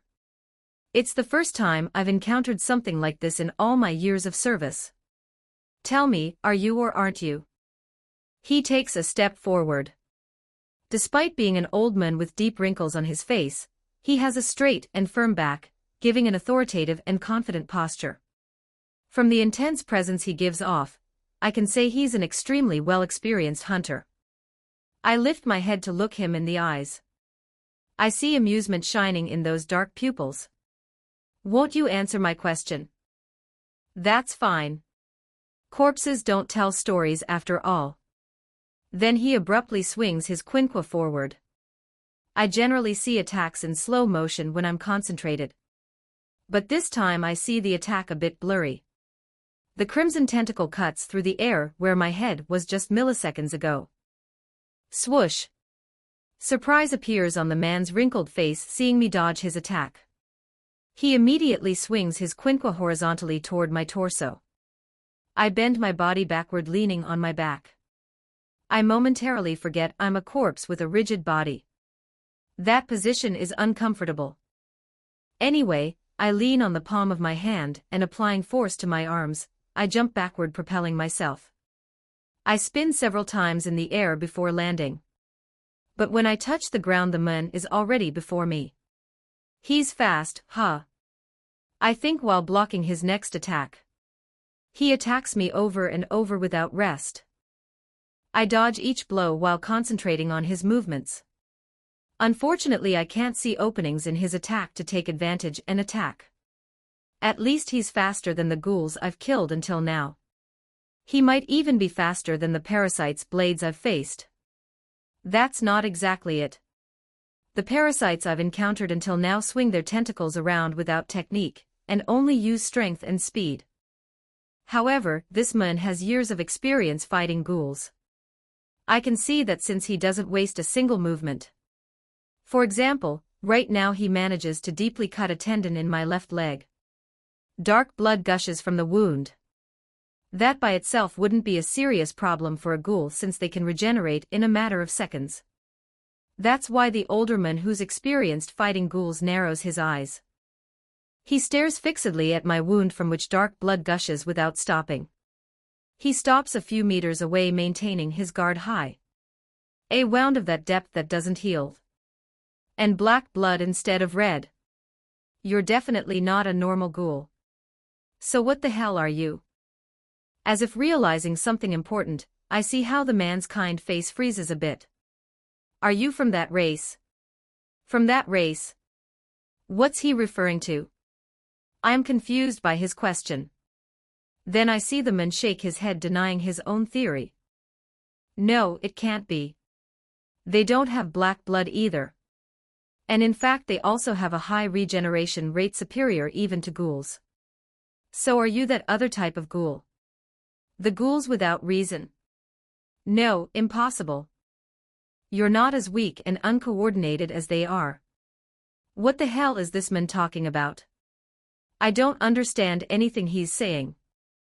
I feel how the man's emotional frequency, that was chaotic before, stabilizes again. He's reached some internal conclusion. The older man shows his gentle and calm face. You have exceptional reflexes for your age. Most young and inexperienced ghouls lose their heads in their first direct encounter with an assistant special investigator. Assistant special investigator. That must mean he's strong, right? Upon hearing what the man just said, a huge smile full of white teeth gradually appears on my face. Well, that smile is hidden behind the black face mask I'm wearing. I deliberately fill my mind with dark and negative emotions. I enter my ghoul mode. Grun. My stomach emits a low growl. It seems to be asking to eat the quinqua. Sir, may I ask you something? Go ahead, little monster. I like to maintain civilized conversations, even with uncivilized ghouls, before eliminating them. How strong is your heart? The old man arches both eyebrows and seems confused by my strange question. My heart. Because I'm going to eat it. The man's kind face crumbles and his complexion acquires a cold tone. Interesting choice of last words, little monster. He says with a completely flat and deadly voice. The special investigator launches himself at me at lightning speed. This time he's using all his strength and speed because he's considerably faster than before. The crimson tentacle of his quinqua shines in the darkness as it approaches. I cross my arms in front of my chest. The impact throws me back several meters while I hear something break in my left arm. I plant my foot on the ground and after stabilizing myself, I look at my left wrist. It's twisted to one side. It's a shame. Investigator appears before me while attacking again. I move to one side and manage to dodge by centimeters, and I do a low sweep with my right foot. I hit the man's foot, making him lose balance. While the man staggers trying to recover his posture, I kick and hit him in his stomach. The human body is violently lifted upward with force. But before he flies too high, I hit him in his face with my right hand. Crunch. Investigator shoots backward like a bullet, and his body bounces several times against the pavement. After a few seconds he gets up while spitting blood and cleaning his white suit stained with dirt. I'll have to clean it later. It's my only suit. He says with an irritated voice. He lifts his quinqua again. In a blur he reaches me, and attacking forward. He unleashes a chain of blows, whether horizontal, vertical, or diagonal. It's a simultaneous and coordinated assault that leaves crimson gleams cutting through the air. Faced with that chain of blows, I stay calm, and the fast attacks are dodged or deflected by being hit by my fist. But one hits me hard on the head. This time it's me who's thrown backward, rolling several meters. I get up shaking my head. We attack each other again and start exchanging violent blows and counterattacking. I realize something during this prolonged fight. My biggest weakness, or rather disadvantage, is my small stature. I think while blocking another attack. Being still a child, it's difficult to keep up with blows coming from a tall adult. Plus it's difficult to throw accurate blows to vital areas. I kicked him in the balls once, but he didn't react much. Have they already cut off his balls? Poor old guy. Leaving that aside, against my previous enemies who weren't experienced in combat, my stature didn't matter much because I could compensate with speed and strength. But now it does matter quite a bit. I suddenly withdraw from the fight, and look at Mr. Investigator, who also stops. I see he's breathing heavily. Although he's an experienced man, this fight already lasted long, and besides being old, he's human. That's why he can get tired, unlike me, who can't get tired. I'm disappointed. You're supposed to be strong as a special investigator. But is this all you have? A hand grabs the wrinkled neck of Mr. Investigator and squeezes it hard, pushing him backward. He's suddenly crushed down against the pavement. Huge explosion occurs while massive cracks appear in a spiderweb pattern where the investigator Mr. is lying. What happened? He asks with a choked and confused voice. The hand squeezing him belongs to me, of course. I lean over him while smiling widely. Before you said what incredible luck I have, remember? I say with a playful and dark voice. No, no, no. What incredible luck I have, sir. I found a delicious dinner tonight. The man asks with terror in his voice. This kind of strength at such a young age. What the hell are you? Sharp blades appear on my 5 fingers of my right hand.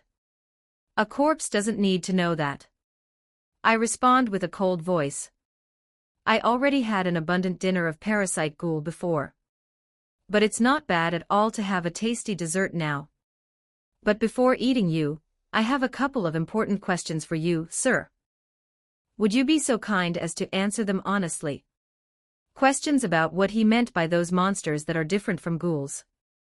Tuka mentioned them before but didn't know much about them. It's very possible that being a special investigator, he knows more about those other monsters. And I want that information. Let's start with something simple. What did you mean by that race? And what are those ghouls without reason you mentioned? You think I'll answer you, little monster? So he'll resist. This is even better. Foo-foo-foo. I make the blades on my fingers rub against each other while making a dark laughing sound. Then you don't mind if I play a little with your body, right? If you haven't had a Christmas present, consider accepting this gift. That night the older man's scream of pain was heard as my blades meticulously severed each part of his body. 20 advanced chapters on Patreon. com/Olwen Moriarty. Chapter 47, Chapter 47 1562 words. My art is quite beautiful. I stand up while laughing as I observe the bloodied body of Mr. Investigator lying on the ground. His white suit is now soaked in dark red. Are you satisfied with your gift yet? I ask in a playful voice while tilting my head. If you're not, I still have all the time in the world to grant you better rewards. I can be very creative when I set my mind to it. The man's eyes are watery as he looks up. My distorted figure reflects in his dilated pupils. You're a monster. A damned monster. I crouch down next to him again, bringing my masked face close to his. Oh, so you're still not satisfied then? How about I start creating beautiful art with your face? Though it'll surely be quite ugly when I'm done. You don't have a very pretty face to begin with, truth be told. The man then desperately drags his body backward, trying to get away from me. With his frozen face, I can sense the emotional frequency he emits. He's traumatized and disturbed. Well, makes sense. My knife fingers have been meticulously cutting piece by piece of his flesh for the past few minutes. First the fingers, then the skin of his arms in long strips, reaching down to his exposed white bone, and then beginning the same torture on a different part of his body. It's normal for him to be a bit traumatized, even if he's an experienced veteran who has seen many horrible things. It amuses me to hear the desperation escaping from his mouth. I'll tell you everything I know. Everything. Just stop. With that said, another part of me is disappointed to hear Mr. Investigator's words, giving in so quickly. I let out a sigh. What a shame. I really wanted to create more art with you. I had so many creative ideas. But it's fine. I'll let you be free from more pain this time. How generous I am, right? The old man sighs with relief. He falls back against the cracked pavement, while looking with extremely tired eyes at the night sky. The stars aren't visible, and in the darkness, only white flakes of snow can be seen falling. Let's start with the first thing, I say while sitting next to him. It feels as if I'm preparing to have a casual conversation between friends. What exactly did you come to this area for? You mentioned before something about coming to investigate a young woman. Who is that young woman specifically? Of course, there could be many young female ghouls in the area. But I'm still worried it might be Tuka. If they discover it's her, these damn CCG investigators won't stop coming to look for her. The man coughs and I see blood coming out between his lips. For a young female ghoul around 20 years old or more. She has a face that looks like a toad's. But when I arrived at the reported location, I only found her corpse already cold. Her kakuho was also ripped out and eaten, which led us to think there's some cannibal ghoul in the area. So it's the toad ghoul I killed. As I say that, I feel relief. So it was you, little monster. Not that it matters much now. But thanks to your little hunt, there are many other investigators who know there's a dangerous cannibal ghoul operating in this area. They'll come looking for you. Many investigators. Well, if they come after me, I'll simply have to eliminate them one by one like annoying cockroaches.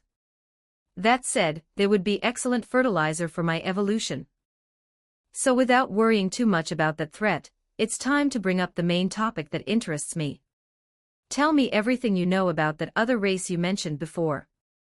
Investigator seems resigned to his fate. He sighs before beginning to speak. They're vampires. Or something very similar to what you see in the stories.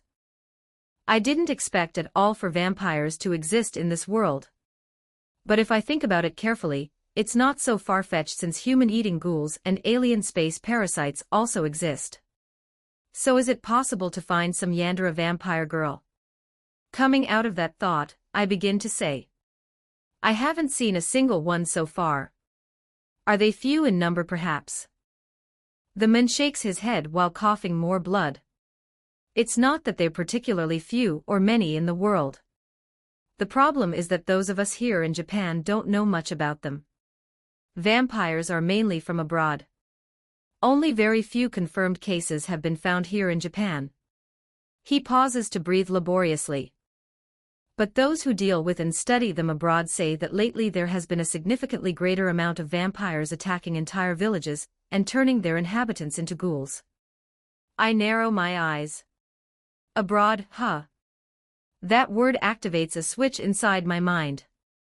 When Ray mentioned that her mother has cold skin, and that it reminds her of me. I've already recovered some memory fragments from my past life thanks to eating that parasitic ghoul's heart. And I remember that Ray's mother should be a police agent working here in Japan. It's strange that in this reality she's abroad, leaving her young daughter for entire months without even visiting her.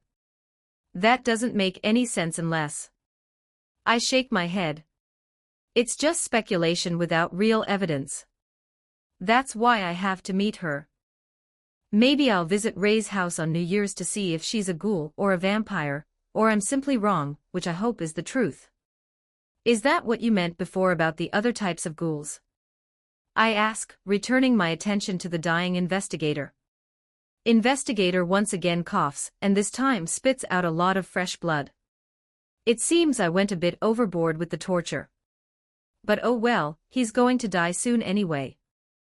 The vampires turn normal humans into ghouls to serve them as slaves. We don't know exactly why it turns out that way. The military agency that controls and combats vampires abroad doesn't reveal much specific information to Japan's CCG. We only know they're different from the normal ghouls that we at the CCG hunt. The ghouls that vampires create are more like extremely strong and violent zombies that have no rationality or real capacity to think. Their instincts are to kill and devour. Zombies without rationality. Remembering that I myself was losing my memories day by day, although now I'm able to gradually recover them, and that my brain is half dead, I wonder if I'm also one of those ghouls created by vampires. But if I think about it carefully, it's unlikely I'm that type of ghoul. I can think and reason, although many times I lean toward doing stupid things. And as I evolve, I feel I'm actually becoming wilder. Is that all you know about the subject? What about that military organization that deals with vampires? The man shakes his head, making him groan in pain from the movement. They're a secret military force independent from the CCG. It's very possible that only the highest-ranking leaders of the CCG know them, and have contact with them. That's all I know about it. I have no more information. I sighed, disappointed since I wanted to know more about it. Then one last question. I say while leaning closer. Do you know where I can find a vampire here in Japan? It would be good to devour one and taste their flavor. I have no idea. To begin with, there are very, very few confirmed vampires here in all of Tokyo. If you really want to look for them, you should start your search in the 24th ward. That's where they might be hidden if there are any. 24th ward. It's the place where the ghoul world is most chaotic and horrible. There are wild and dangerous ghouls there. Thinking about it, a place like that would suit a little monster child like you well. His voice gradually becomes mocking.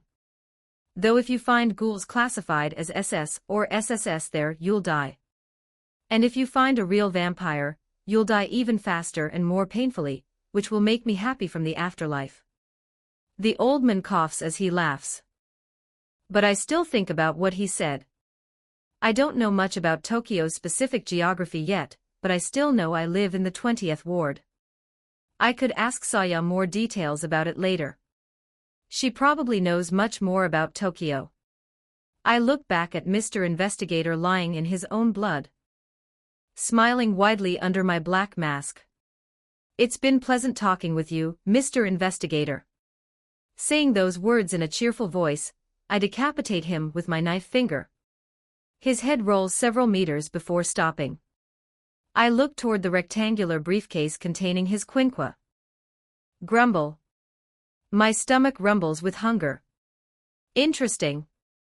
I think as I slowly approach the briefcase. My stomach is telling me to eat it too. To devour the quinqua.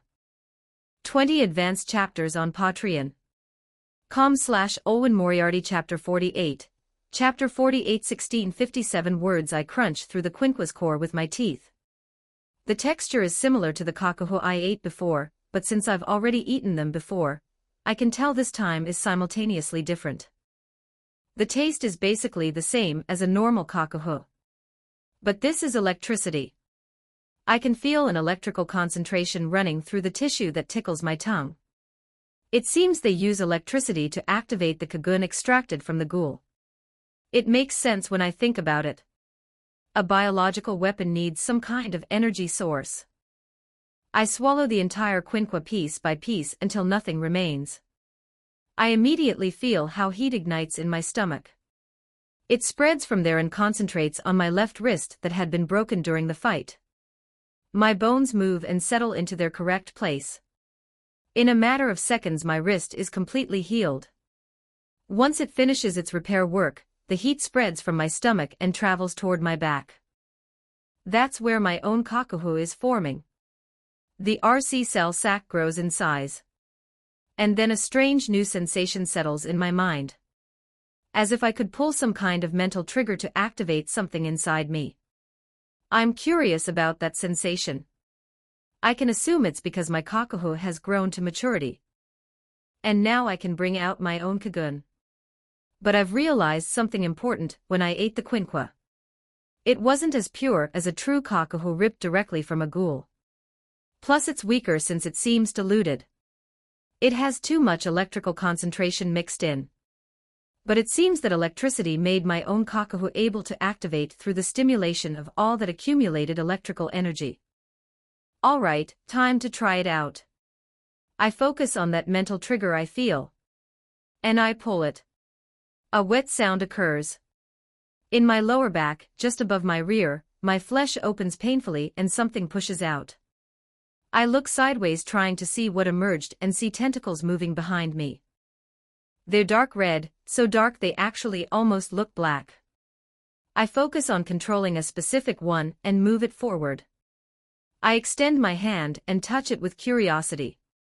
It's covered by what appear to be small hard scales that give it a rough texture, but are surprisingly flexible at the same time. It feels like touching the skin of a living, pulsating reptile. I can also see small electrical sparks that flicker from time to time around the entire surface. Interesting. When I activated this transformation, I automatically entered my ghoul mode without having to fill my mind with dark and negative emotions like before. Above all, what really makes me happy is that my strength when transforming grows much more than before. I always had the feeling that my ghoul mode was incomplete in some way. However, now it feels much more complete. With a Kakuho that has finally matured, and a real Kagun that I can manifest, the name Ghoul Mode finally makes sense. I look down at my body. My thin and emaciated body has also filled out more with flesh and muscles. Also, the cold night breeze that caresses my exposed body is much more noticeable now than before. No, in fact this is what a normal human must feel. Excitement grows and my heart beats rapidly. My sense of touch has completely recovered. My heart beats normally and blood now flows quickly through my veins. With a big smile on my face, I look toward Mr. Investigator's decapitated corpse. Thank you for your contribution, Mr. Investigator. It was extremely useful. I rip the heart from his chest with my hands. It's warm and wet. I eat it quickly. But nothing special happens after swallowing it. Well, it's no surprise. Despite calling himself Assistant Special Investigator, he's really only physically faster than a human. What gave him significant capability to fight against ghouls were the quinquas. Without those special weapons, he's just a human body that's been trained more intensely than others. Still, I'm satisfied with everything I accomplished tonight by consuming what this man had in his briefcase. I briefly activate my ghoul vision to examine myself. The world turns black and white.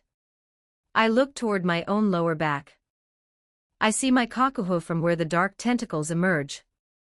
But besides that, right above my Kakuho that has grown to maturity, a small new RC cell sac has appeared. That is, another new Kakuho has been born. Will I have two different Kaguns then? I'm surprised by this discovery, but another side of me is excited. Because that means I'll be stronger than this. For it to grow to maturity, I'll need to eat many more Kakuho. Even more quinquas if I find them. I remember what Mr. Investigator told me. He said there are many crazy and wild ghouls in the 24th ward. Besides, I want to find and eat a vampire to see what happens to my body when I consume one. So I can visit that dangerous place to search for and hunt both types of monsters. I suddenly hear some strange murmurs. They're not coming from nearby. Those murmurs are in my mind. They sound like distorted voices whispering incomprehensible things. I frown with discomfort. I can't understand a single word of what the murmurs say. But as they become more unbearable to hear, I grab my head with both hands. Then I see something terrifying. The walls of the buildings around me and the paved streets transform into grotesque masses of flesh that move and pulse. What the hell is happening? I feel like I'll go crazy if this continues. The voices get louder and at the same time, chaotic. I deactivate my ghoul mode desperately. I close my eyes tightly trying to block out the visions. After a few minutes the murmurs begin to gradually disappear. My head hurts as if someone were driving nails into my skull. When I open my eyes, I see with relief that the walls and streets have returned to their normal state. I shake my head and clear the traces of that disturbing experience. Not knowing why that happened or what caused it, I wipe my bloodied mouth with my hand. I put my mask back on and leave the place. I need to get away from this scene, so I run back to Tuka's house jumping across rooftops. About 30 minutes have passed since I left. Surely Tuka is worried. Or maybe she's furious because I disappeared without telling her anything.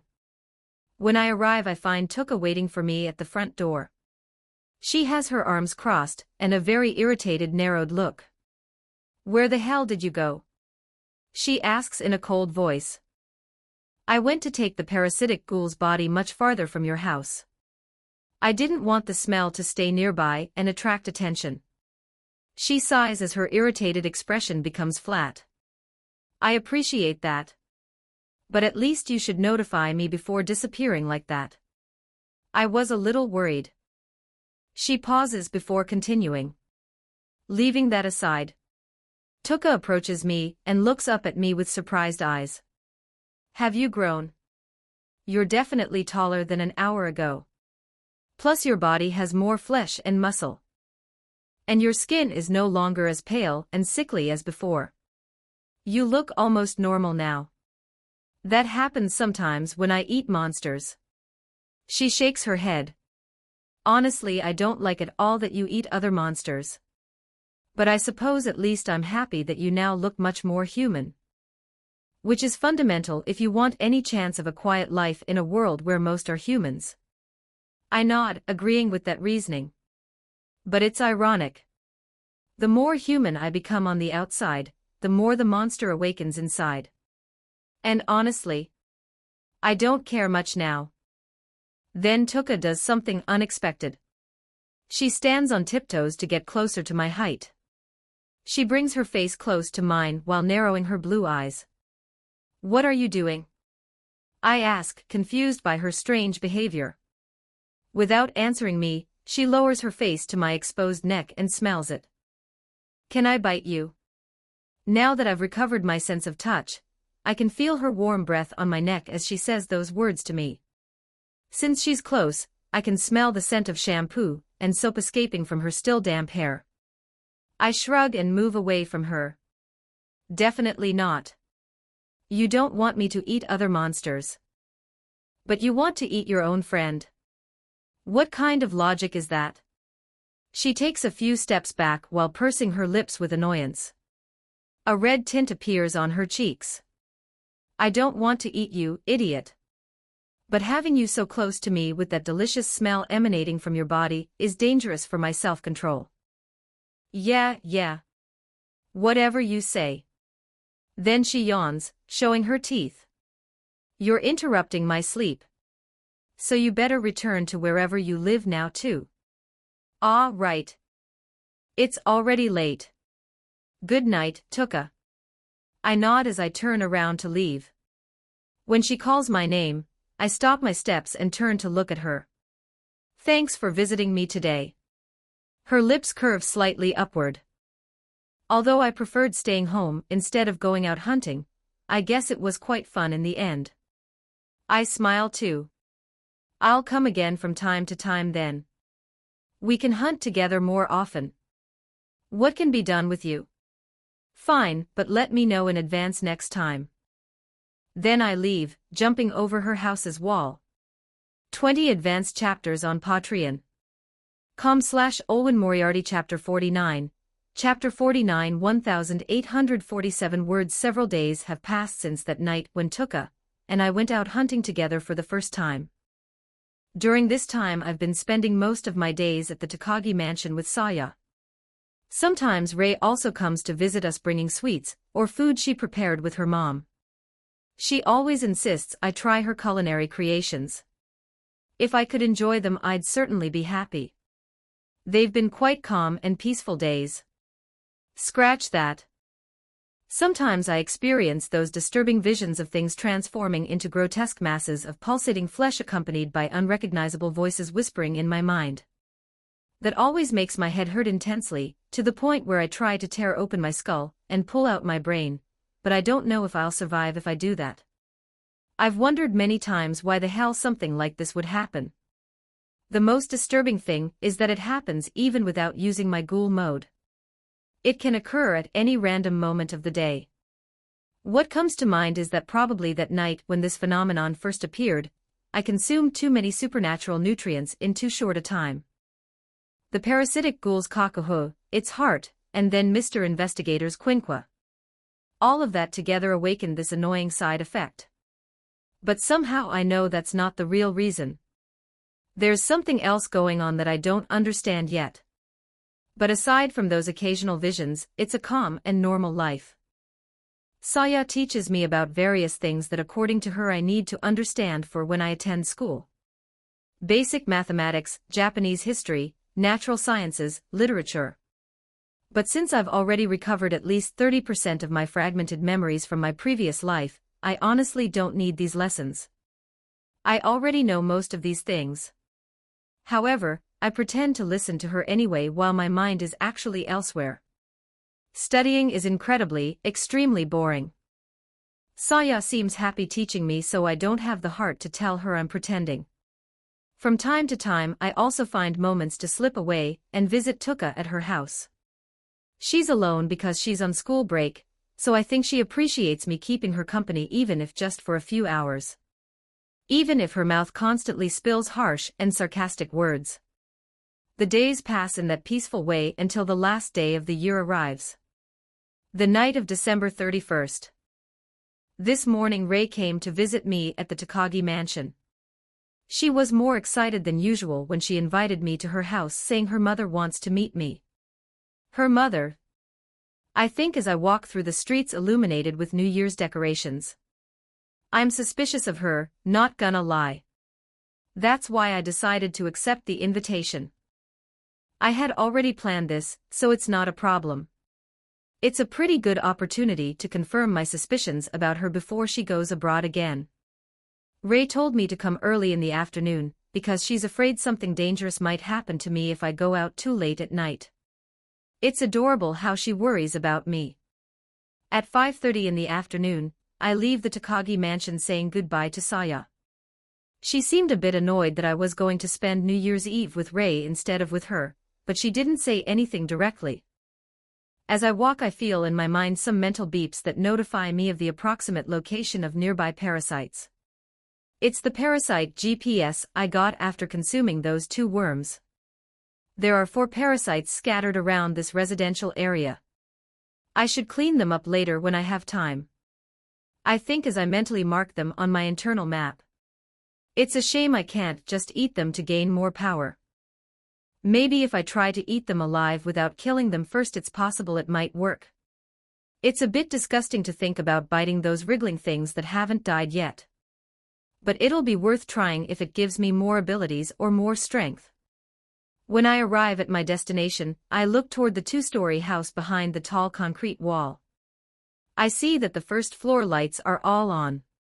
I walk toward the front door. Ding dong. I ring the doorbell and wait patiently. I hear footsteps approaching from inside the house.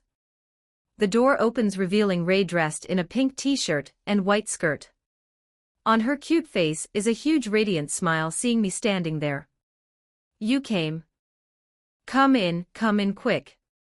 Mom is waiting in the living room. She approaches and pulls me by the arm. I enter the house while taking off my shoes at the entrance. I notice there are still Christmas lights blinking on the small decorative trees. Ray guides me toward the main living room. Sitting on a dark leather sofa is a beautiful woman who appears to be in her 20s, though she's probably older than that. She has orange-brown hair cut to her shoulders, with an ahogue that curves backward. One thing I expected are her eyes, which are red like Ray's. Her skin is very white and delicate, and she wears an elegant fitted black dress that hugs her sexy and well-formed body. When she sees me enter the room her eyes narrow. Her facial expression shows a friendly and warm smile as she gets up from the sofa. You must be Arita-kun. Rei always seems so happy when she talks about you. Rei yells embarrassed from the side with a red face. But both her mother and I ignore her. Miyamoto approaches me and extends a delicate hand to greet me. I take it in a handshake. I've completely recovered my sense of touch, so the moment I touch her skin, I notice that her fingers and palms are very, very cold to the touch. She says with surprise in her voice as her eyes open slightly. Your skin is also quite cold. That makes us very similar, doesn't it? I read her emotional frequency as she speaks. She seems to know why my skin is so cold. Despite showing surprise on her face, it's not a surprise to her at all. Well, so my suspicions turned out to be correct after all, huh? I think while keeping my external expression neutral and friendly at the same time, as I put a polite smile on my face. It's a real pleasure to meet you, Mrs. Miyamoto Kiriko. But please you can call me Kiriko. There's no need for so much formality with family. Then she releases my hand while her red eyes examine me from top to bottom with curiosity. Does she want to figure out what I am? To be honest, I also want to know what she is. Unfortunately I can't use Ghoul vision, since I need to enter my Ghoul mode. This reinforces my idea of finding a way to use that vision without transforming. Maybe with training I'll achieve it. My sense of smell doesn't help me either, since my senses encompass the entire residential area. The smell of blood, flesh, perfumes, and everything that produces odor.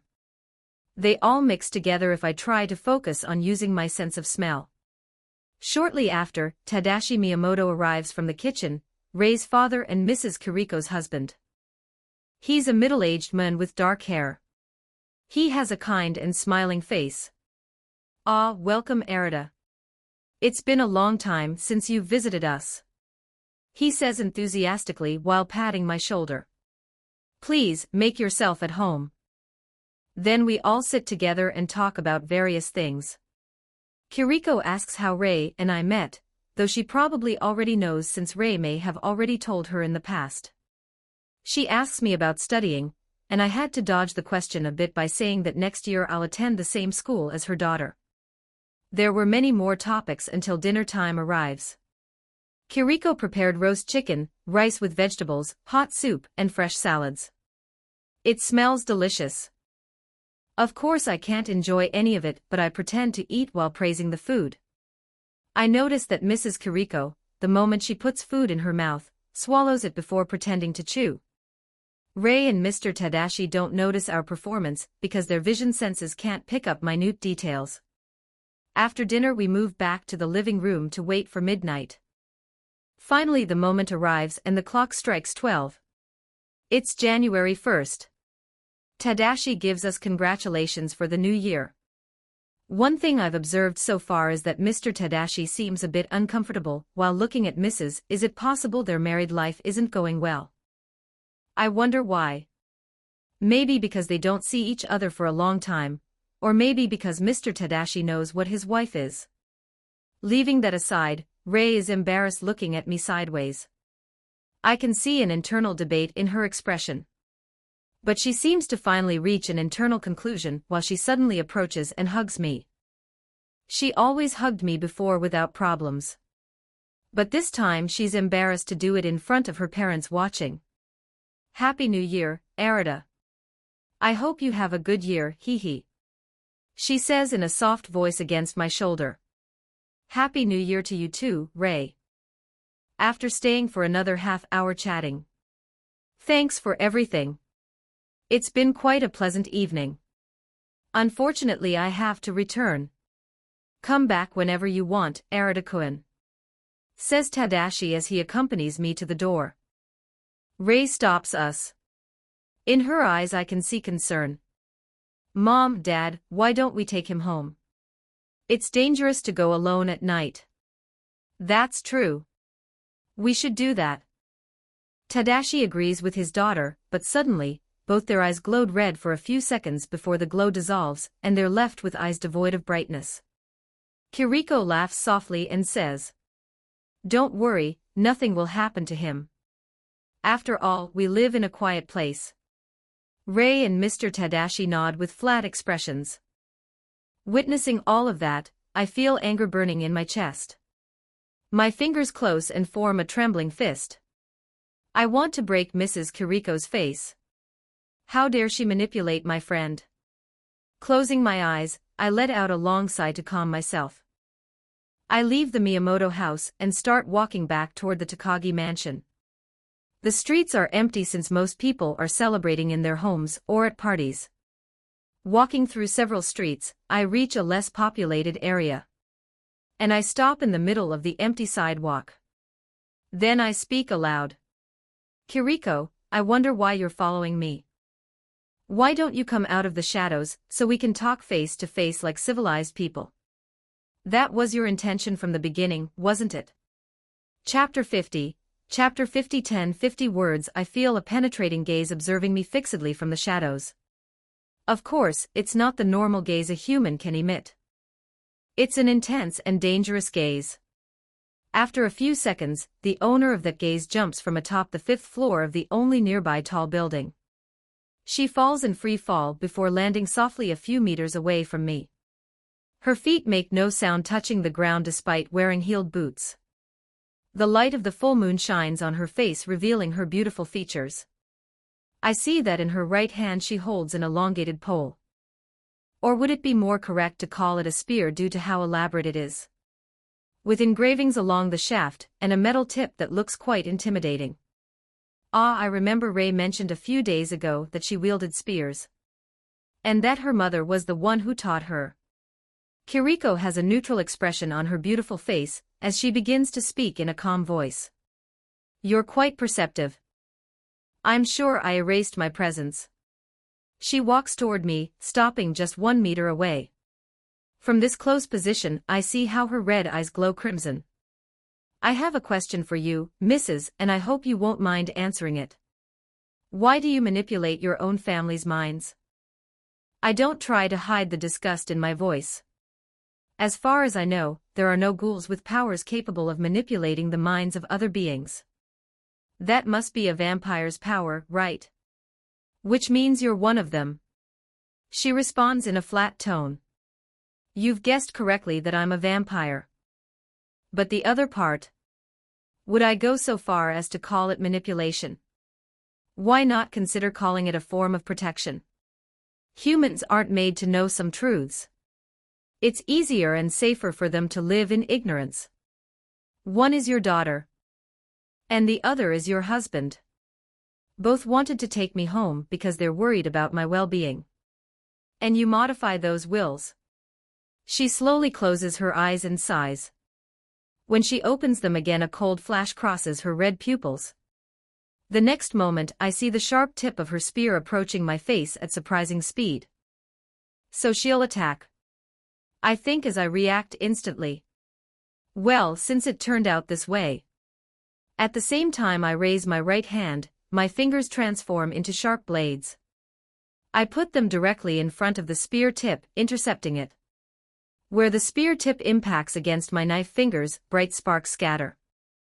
As a consequence of the tremendous force of the being attacking me, my entire body is violently thrown through the air backward.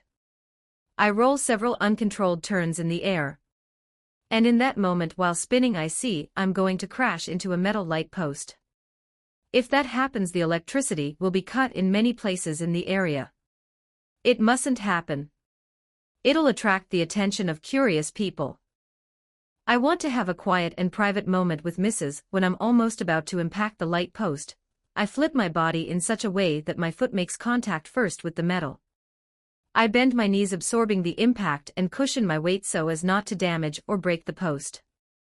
This would have been impossible before. My strength was growing non-stop, and I didn't have complete control over it. But as I've fed on supernatural beings, my control over my strength and abilities has also increased significantly. I look forward and fix my eyes on Mrs. As I get down to the ground from the light post, I propel myself, launching directly toward her. I see how Mrs. Kiriko puts on a mocking expression. From the frequencies she emits, I know the reason for her mockery and confidence. After all, I'm unprotected, launching myself head-on this way. And since I'm currently in the air without my feet touching the ground, I have no methods to dodge. Knowing I can do nothing to protect myself or dodge, the vampire lady pushes her spear forward with all her strength, aiming at my head. When the sharp tip is barely a centimeter from piercing my face, I laugh out loud. A sound occurs like when the surface of water is violently struck by a hand. And at the same time, behind my back appear dark and viscous tentacles covered with small hard scales. Kiriko's eyes widen. I manipulate one of my tentacles to appear before me. The tentacle quickly wraps around the spear along with Mrs. Kiriko's delicate hand, and pulls it forcefully to one side. The spear along with the coiled tentacle pass beneath my chest, avoiding the strike. Then I manipulate the remaining tentacles and slam them against the hard ground. That makes my body propel over Mrs. Kiriko in an arc. She still holds her spear because of the tentacle squeezing it. Being pulled so abruptly, she loses her balance. But even in that unfavorable situation, she maintains a flat expression without panic. Observing all of that while flying over her, I twist my body in the air. While my tentacle releases Mrs. Kiriko's hand and spear, I use all my remaining tentacles simultaneously. I slam them all together against her from above. A huge and thunderous explosion is heard. Gray smoke clouds rise from the struck ground and cover the place. A silhouette is violently thrown, sweeping through the smoke curtain with her body. Kiriko is thrown over the entire road, traveling an impressive distance. Only dark blurs can be seen left behind by her speed. Her body bounces several times against the pavement before stopping. I land on the ground and look at my tentacles moving behind me. They're quite useful. It's surprisingly easy to use the Kagun. I don't know if this happens to all ghouls who recently get their Kagun, or if for them it'll be difficult to use, and they have to train it arduously. Kiriko disappears from the ground and suddenly appears in front of me in a dark blur. Don't forget to like and subscribe to Novels Wonderland.